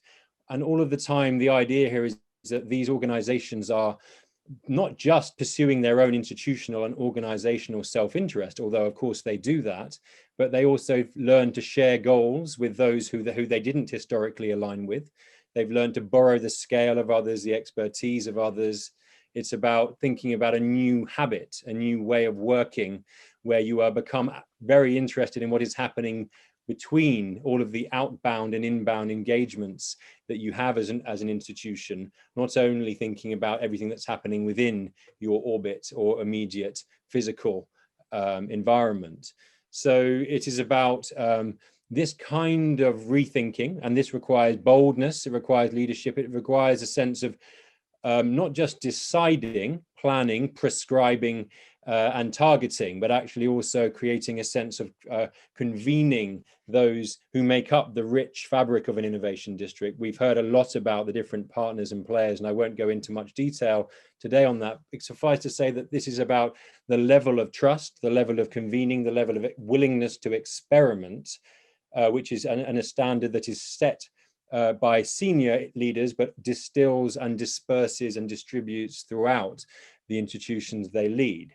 And finally, the point I want to make is that governance and coordination and leadership is not something one does at the start for the first 5 years or does at the end once things have got going, but actually very much is something that is a permanent task, but it will be a task that has to evolve and adapt. And I think we've heard from Ramon and others that actually the importance of flexibility in not only what this innovation district is doing, but how it is run, how it is led and orchestrated, how it communicates to the outside world.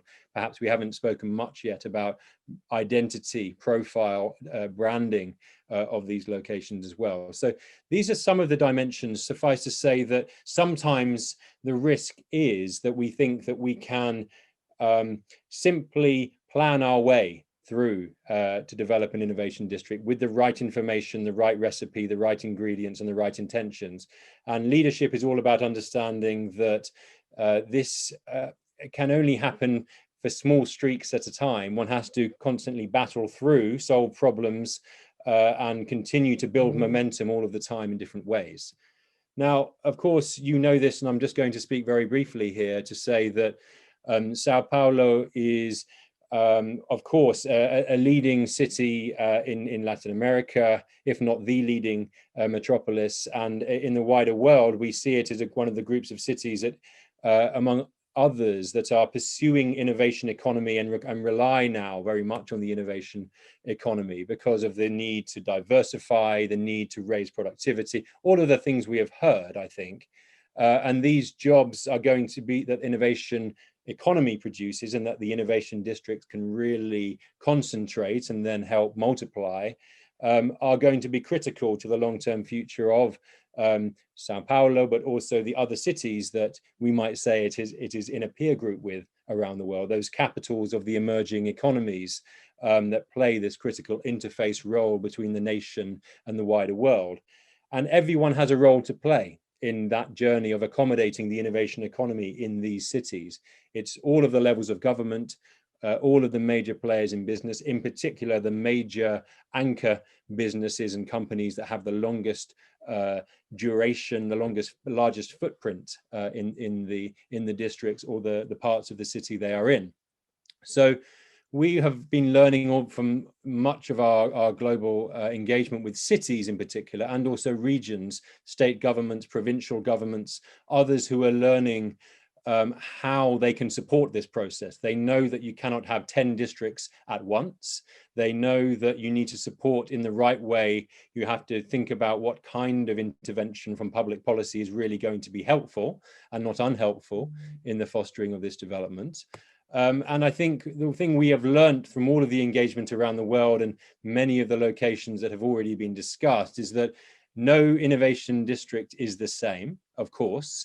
You have, on the one hand, so many different types of physical location, and we've discussed that, the different locations vis-a-vis the center of the city in terms of the scale of the project, in terms of what it's trying to connect, but also, of course, the kind of innovation model it has.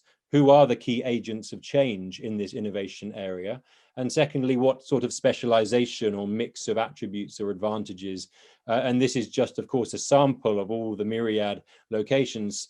It might be said to say that one of the first tasks of leadership is to understand what type of innovation location you are and what that therefore means in terms of what needs to come first, who are one's realistic competitors or comparators, and how do you develop a strategy around that. Secondly, I think it's important to observe that when we talk about leadership, we are talking about it at least two scales, if not more than two.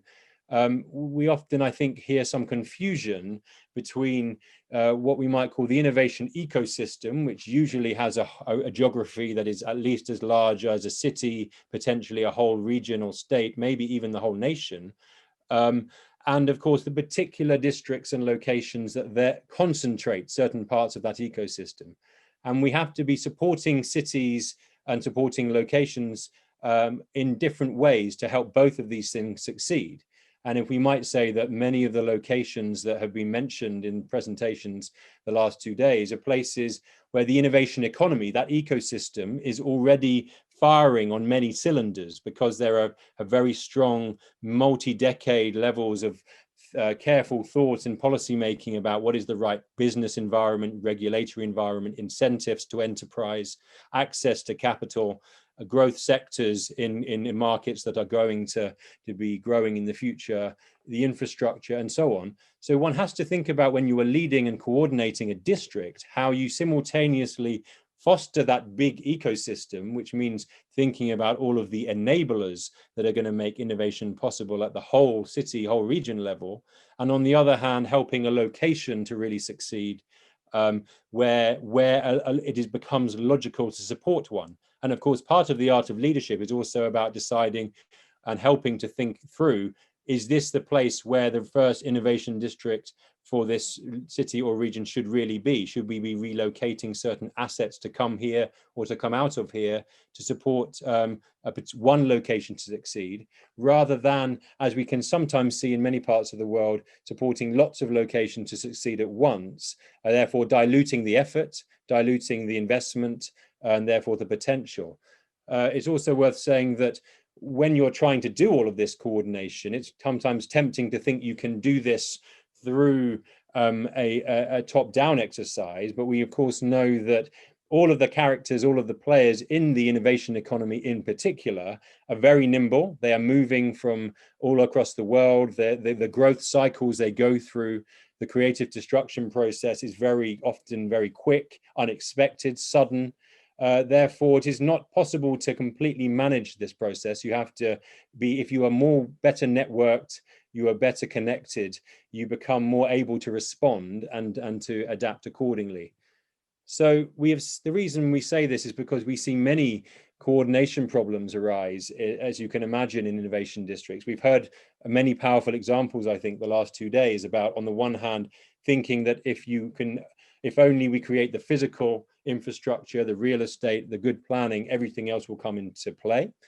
I think we also see risks around finding it difficult to really engage businesses and entrepreneurs, those who have the real leading edge market intelligence into the process. How do you do it systematically? How do you build a governance around that? This is very tricky, particularly for those who are building an innovation economy or a district proposition for the first time.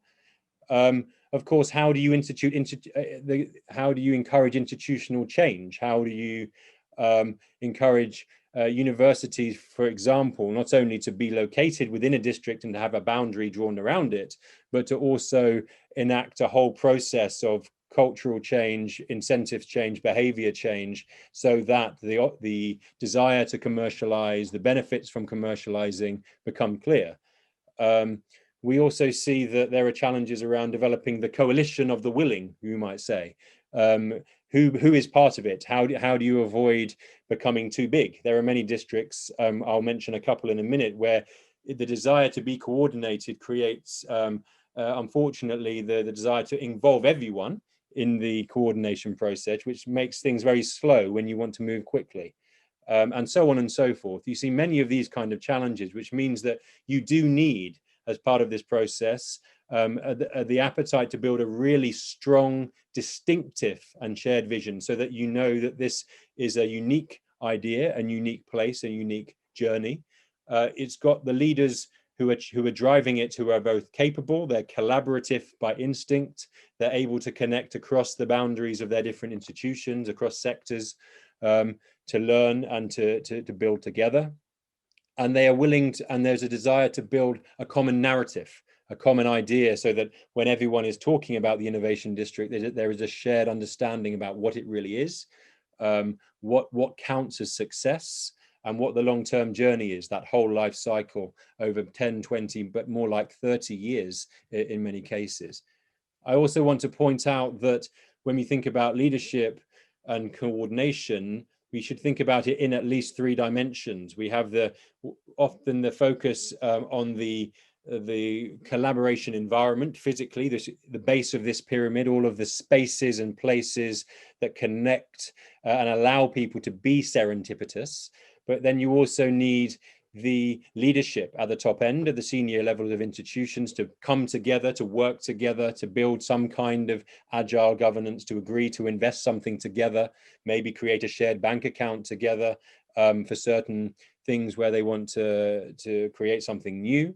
But importantly, and often missing, is the middle tier here, all of the things that happen in an innovation district that is about building the culture, building the connections, not just at the top levels of the institutions, but all the way through them, and not just within the innovation communities, but also within the more sort of professional services communities, the more HR communities. All of these networks need to be fostered. So there's a shared idea about institutional development, shared investment in training, shared investment in mentorship, events, all of the things that bring people together at a higher rate. After all, this is about accelerating the pace of ideas, accelerating the pace of shared interaction. So these are it is often important when one thinks about these things to think about all 3 of these. Often some innovation districts just focus on one at the expense of the other 2. Now, I'm not going, knowing there's only 5 minutes really remaining, I'm not going to go into detail here, but suffice to say that one thing has to think about coordination in stages. You cannot do everything at once. And we see some common questions that arise right at the start for almost all innovation districts, where there is not a profoundly deep culture of collaboration. You have to think about, where do you start? Do we invent some services that we can provide together? Do we need to employ some people, 5 or 6 agents of change, people who know how to build communities across boundaries? Do we need to really get the ear of other partners? Perhaps they are government decision makers, perhaps they are leading investors, to become advocates and champions and ambassadors of this place. What do we need to really solve? What big problem do we really need to solve before we can get going? And then later on, you have to focus on other issues that become bigger, more complex. And so the coordination challenge becomes greater. And I think Julie mentioned it powerfully yesterday that, this can appear terrifying sometimes. There's so much to do. But the important thing, of course, is to continue to build the capacity. And I think Miguel mentioned how important it was and would have continued to be for 22at in Barcelona to continue to create and develop the governance approach. This is, I think, required, and in the places that have really made progress, the governance matures over time or rides through the disruption. Now, I just want to point briefly to some examples. all I will say is that it is not a single recipe. In Amsterdam, you have very strong city planning, but you also have a space and a room for the private sector, the developers, the landowners, and the companies in the main knowledge district of southern Amsterdam to really experiment in terms of what is the relationship between the developer and the tenant, what is the way in which we will create signature buildings that show that this really is an innovation environment, how will we set some standards about these net zero development here, the quality of mobility through the district, the standards of waste management. Public agents become highly coordinated because they can trust in a high quality planning system that is not too constraining about what they are able to produce and allows some flexibility and some healthy competition between different parts of the district. In Philadelphia, we see a model that is more, again, not as highly over-governed one, but very much where 4 or 5 leading institutions, primarily initially universities, but then increasingly large tech companies or large companies that are technology enabled, like Comcast, to really come together and work closely in more of a voluntary partnership that gradually grew and created some civic input as well, resident input.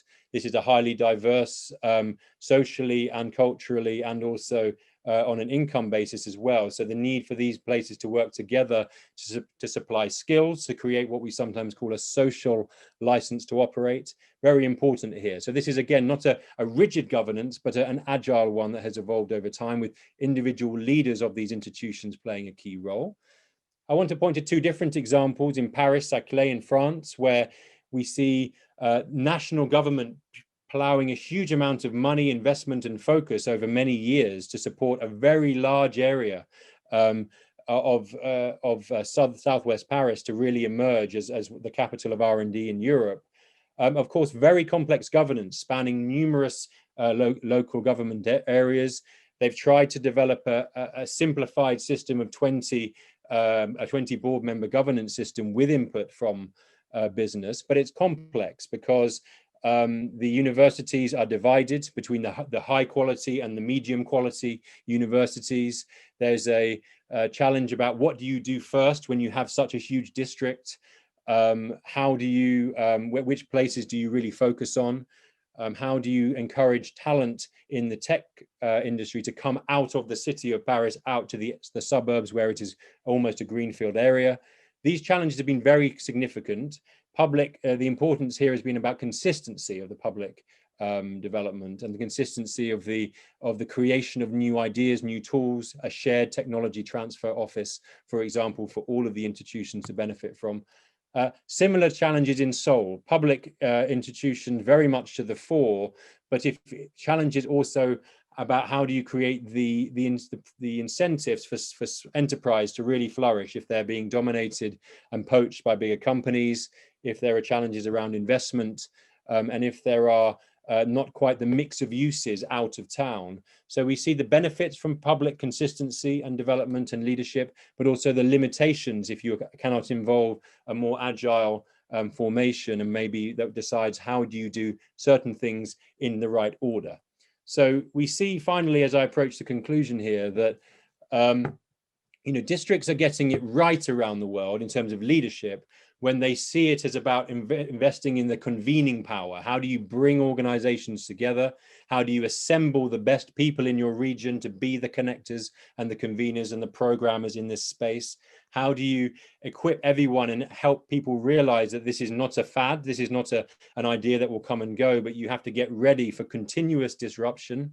You start to create particular, maybe some services that you bundle together and people see, we can benefit from doing things jointly.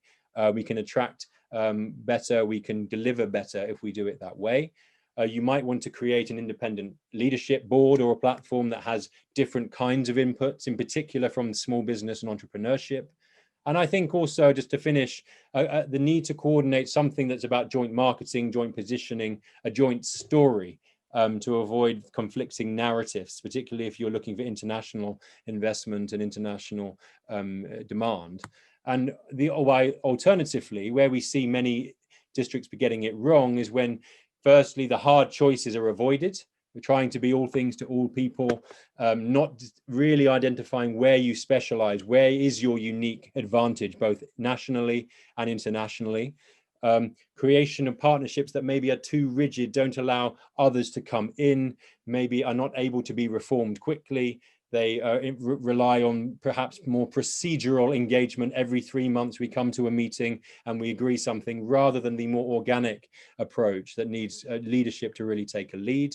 And perhaps finally, just looking at the bottom here, a recognition that ultimately you have to create, even if it is challenging, a wider stakeholder base to avoid the idea that we here are doing the innovation district while they over there are doing something that is in either against us or in some way indifferent to us. The more that you can create a shared sense that the innovation district is serving the city and the city can serve the innovation district, and you have that kind of relationship, that becomes extremely beneficial over time. So I think because I'm running out of time and I know everyone has afternoons to get on with, I'm just going to conclude and say everyone has a role to play. Everyone has to think about what is their role and responsibility. And really what we see at the outset that is really necessary is about understanding who is ready within this district to take the lead. What is the real distinctive character of this place? Can we as a leadership team really take seriously what are our advantages and our disadvantages? Can we recruit the right people in, the right assets in? And can we create something small to start with that demonstrates where we are going, that creates some appetite and confidence and moves on from there? So these are some of the examples that we see happening around the world. I can talk a lot more, but we have run out of time. And thank you for the engagement. I hope that's been helpful. Thank you.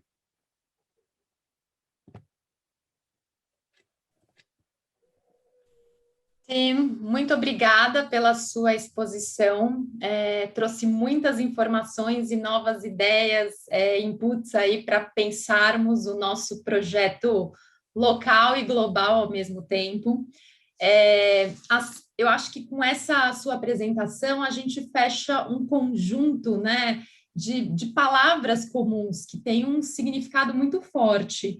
Então, novamente, pensar o global e o local, pensar de maneira sistêmica, a importância da narrativa, da agilidade, e aí, de novo, liderança e coordenação. Então, acho que estamos todos construindo um léxico comum, e isso é muito importante para criar uma comunidade prática que consiga se entender, né? Quando a gente tem esse léxico comum, significa que o trabalho está sendo feito e se consolidando. Vamos lá, time, a gente tem 2 perguntas aqui. Então, a primeira pergunta do Andrea Calabi é a seguinte: considering the work of Mariana Mazzucato... desculpem, peraí, deixa eu só... Aqui. Considering the work of Mariana Mazzucato, do you agree with the important role she recognizes in government's role in public policy planning? Então, essa seria a primeira pergunta. A segunda pergunta que eu já faço também, e aí é uma pergunta minha, que eu estou com muita curiosidade desde ontem, hoje, como não é o foco das apresentações diretamente, mas talvez você possa trazer ideias sobre isso.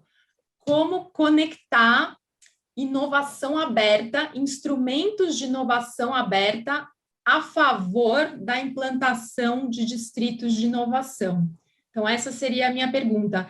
E aí, vale dizer, só uma observação, que aqui no Brasil a gente tem algumas peculiaridades. Nós temos um marco legal, uma lei geral de inovação, que trouxe instrumentos novos para serem usados a favor da inovação, e um deles é a constituição de alianças estratégicas. Então, existe um instrumento jurídico para construção de alianças estratégicas, voltando-se para a implantação de distritos de inovação, ambientes de inovação, de modo geral. Então, isso ajuda, na experiência sua, no que você estudou, você vê um ponto de partida também sendo a constituição de uma aliança estratégica? E aí, só para finalizar, vale dizer que no Brasil nós somos uma federação, então nós temos os 3 níveis de governo, governo federal, estados e municípios, o que traz uma complexidade adicional aí para nós. Bom, acho que são essas as perguntas. Well, great questions, and I'll try to answer them quickly as best as I can, although I think they are enormous questions in their own right. Firstly, Mariana Mazzucato, as many of you know, has sort of taken the world by storm in terms of her perspective, which I think is sort of long overdue in a certain way, that public policy does need to be very proactive. Public investment, public incentives, public leadership needs to be taken much more seriously in the constitution and the fostering of the innovation economy.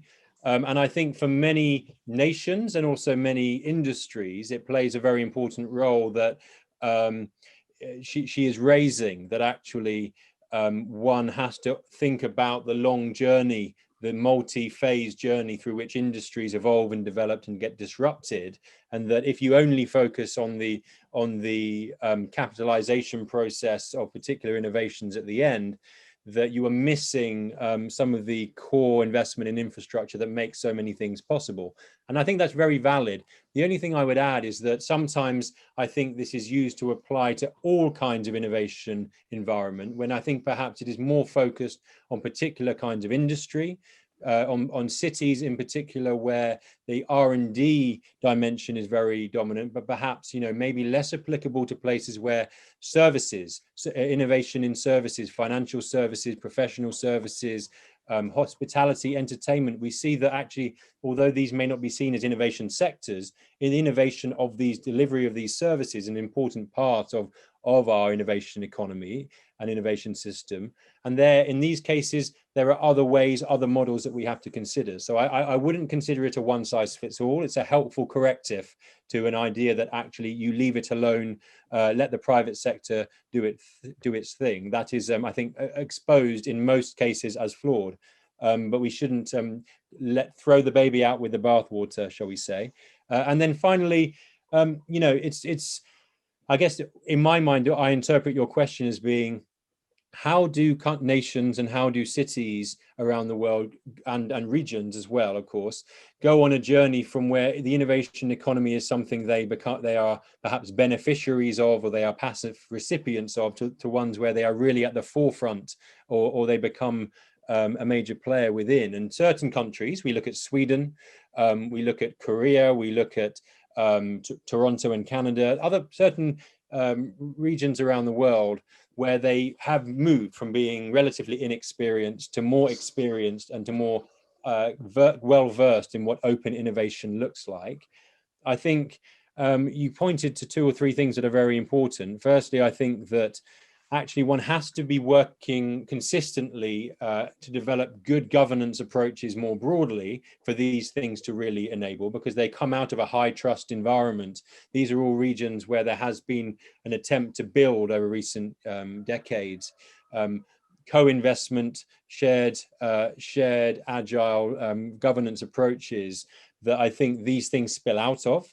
Secondly, good and effective infrastructure at the whole metropolitan scale becomes extremely important in its creating the settings. And I think Ramon and others, I think, laid this out very clearly. But I finally want to mention the role of pioneering leaders.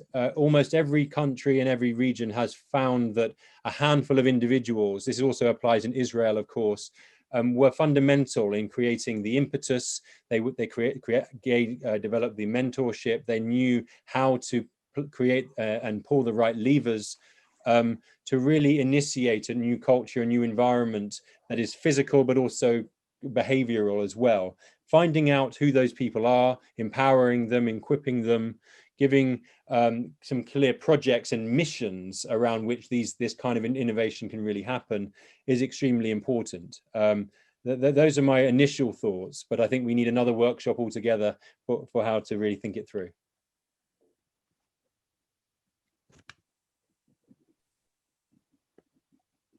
Bom, com isso, encerramos as perguntas, creio, ou temos mais alguma? Não, temos mais uma última pergunta aqui, não é isso?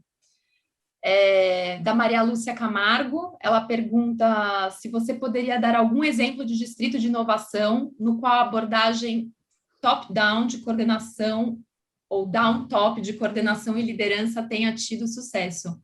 No qual a abordagem down-top de coordenação e liderança tenha tido sucesso?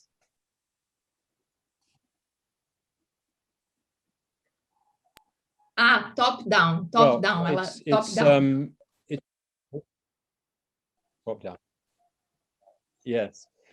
Well, I mean, there are the examples one could point to in certain political systems. The likes of One North in Singapore is a relatively good example, where there was an attempt led by, of course, the city-state government of Singapore to do something that was novel, to converge particular kinds of sectors next to each other, to build in those who had a real R&D expertise as drivers of change.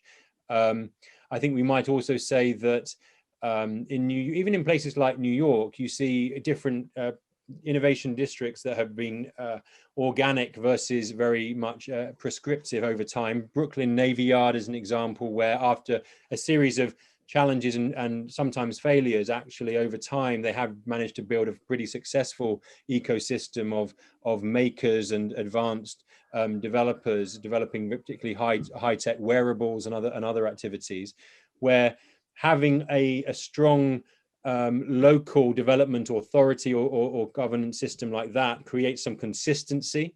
It creates some good understanding about what kind of institutions you want to attract, or maybe companies you want to include.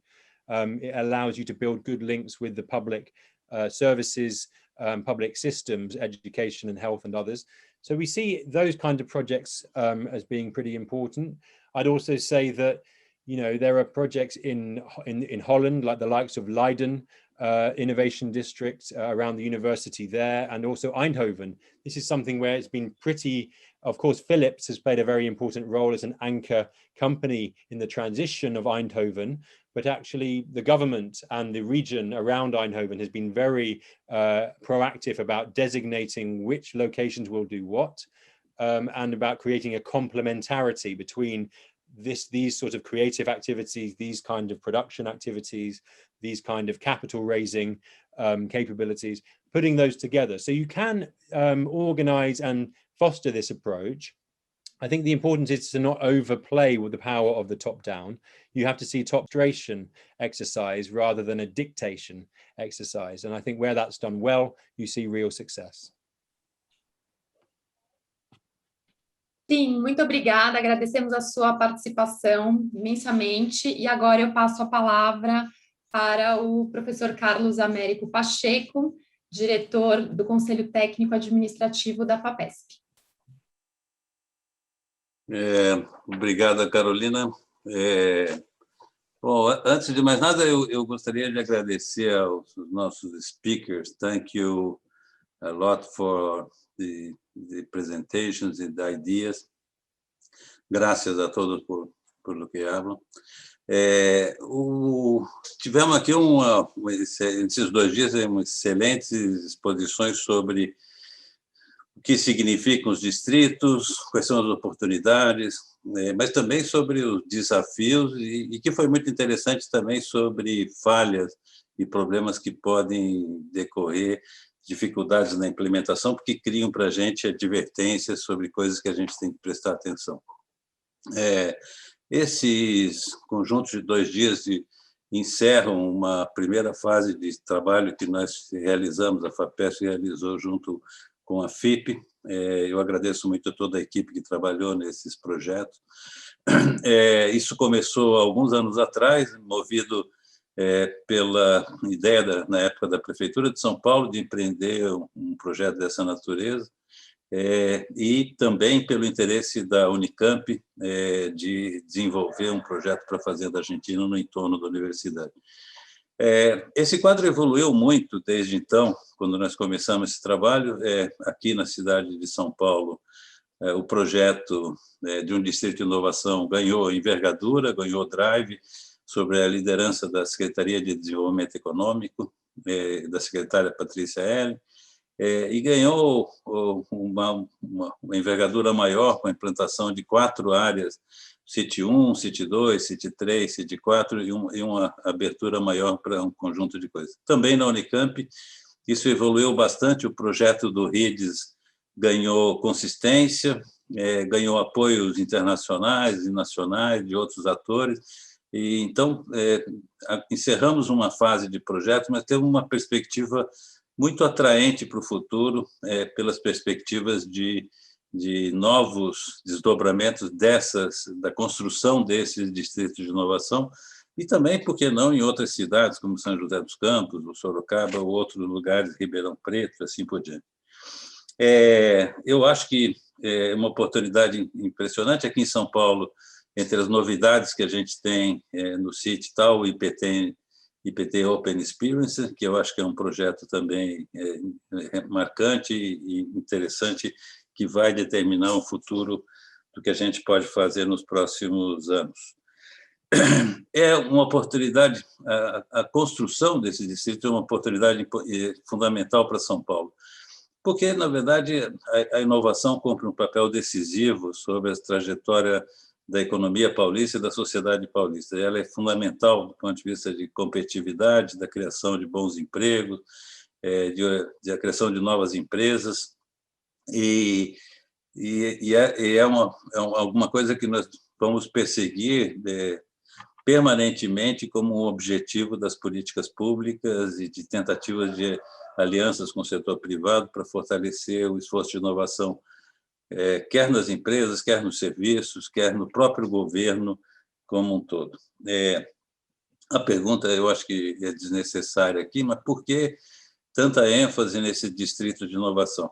Nós, há décadas, na verdade, a gente vem trabalhando na ideia de criar ambientes de estímulo à inovação, parques tecnológicos, incubadoras, aceleradoras, ambientes das mais diversas naturezas. Os entornos no mundo inteiro das universidades de pesquisa têm se transformado em hubs de inovação. Isso acontece até com certa naturalidade nesses entornos.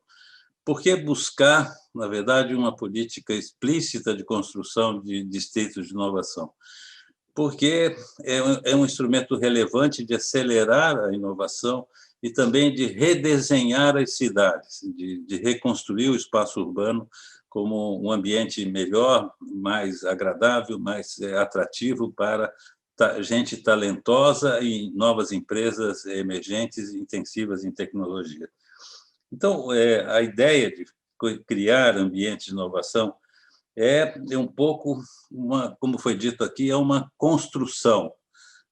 Ela não é uma coisa que só deriva com naturalidade do desdobramento de universidades de pesquisa que vão construindo no seu entorno esses hubs de inovação, mas é uma construção. Na verdade, é um desejo, é um exercício de vontade coletiva, de construção de uma visão comum sobre esses territórios e sobre esses novos trechos de cidades que devem cumprir um papel fundamental na promoção desses ambientes urbanos, etc.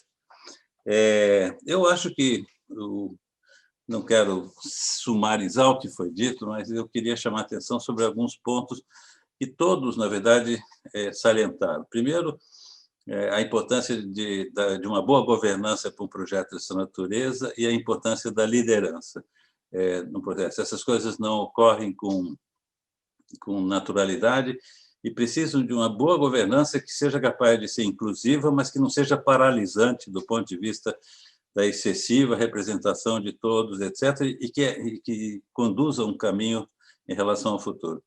Eu me recordo, Carolina estava falando do Sistema Paulista de Parques, a primeira apresentação que nós fizemos 20 anos atrás sobre a ideia dessa política, nós pegamos uma apresentação da Associação de parques científicos dos Estados Unidos, assim que eles chamam os parques lá, e o primeiro slide da apresentação do presidente da associação era "Encontre um líder". Antes de começar qualquer coisa, encontre alguém que seja um campeão capaz de levar isso até o final. Então, liderança e governança, eu acho que é um aspecto que foi salientado por todos. A necessidade de mobilizar recursos. A Judy ontem falou bastante sobre isso, é assim dizer. Aqui, quer dizer, se trata de uma engenharia público-privada, de mobilização de recursos. Esses são empreendimentos, em particular, em cidades como Campinas ou São Paulo, ele necessita de um volume significativo de investimento em infraestrutura, em novos equipamentos e também em pessoas. Isso exige mobilizar recursos, não é uma engenharia fácil, é uma engenharia complexa e que precisa ser fundamentalmente investigada de como fazer isso. Há um aspecto peculiar nosso, mas que perpassa todos os distritos de inovação, mas que, no nosso caso, assume uma peculiaridade, que é a natureza jurídica e institucional do empreendimento dessa natureza. Isso não é uma construção simples, porque são projetos complexos, tem atores públicos, privados, tem dimensões de desenvolvimento urbano, de infraestrutura, etc., e o arranjo jurídico institucional é uma questão chave. Mas, acima de tudo, precisa de uma estratégia de inovação. O objetivo final disso é construir, na verdade, é fomentar a inovação, estimular a inovação, é redesenhar o perfil econômico dessas cidades. E qual é a estratégia? Quais são os seus focos? Quais são os seus objetivos? Quem são os atores principais que têm que ser mobilizados nessa estratégia de inovação? Na realidade, o que a gente busca aqui é a sinergia entre atores de natureza diferente, que sejam capazes de estimular, na verdade, ambientes criativos, ambientes inovadores, tirando proveito da proximidade geográfica, da interação entre esses atores para maximizar, na verdade, os coisas. E, evidentemente, que se trata de um projeto urbanístico, de um projeto que requer um desenho urbano diferenciado, uma qualidade de vida, uma oferta de serviços e de infraestrutura adequada, e um desenho de cidade que seja adequado, que ajude a impulsionar, a atrair gente talentosa, a atrair startups, a atrair empresas de toda a natureza pela aquilo que oferta do ponto de vista de possibilidades de qualidade de vida, de qualidade de emprego, de interação, de sinergia com vários outros atores.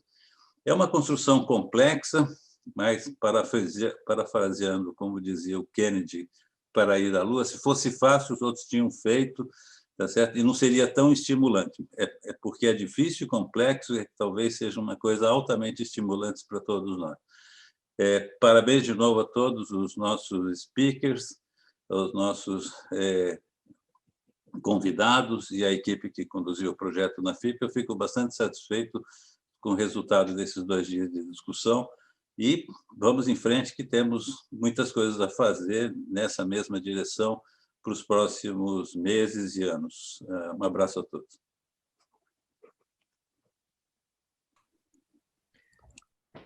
Muito obrigada, professor. Por favor, doutor André. Não, antes a Carolina queria fazer a questão.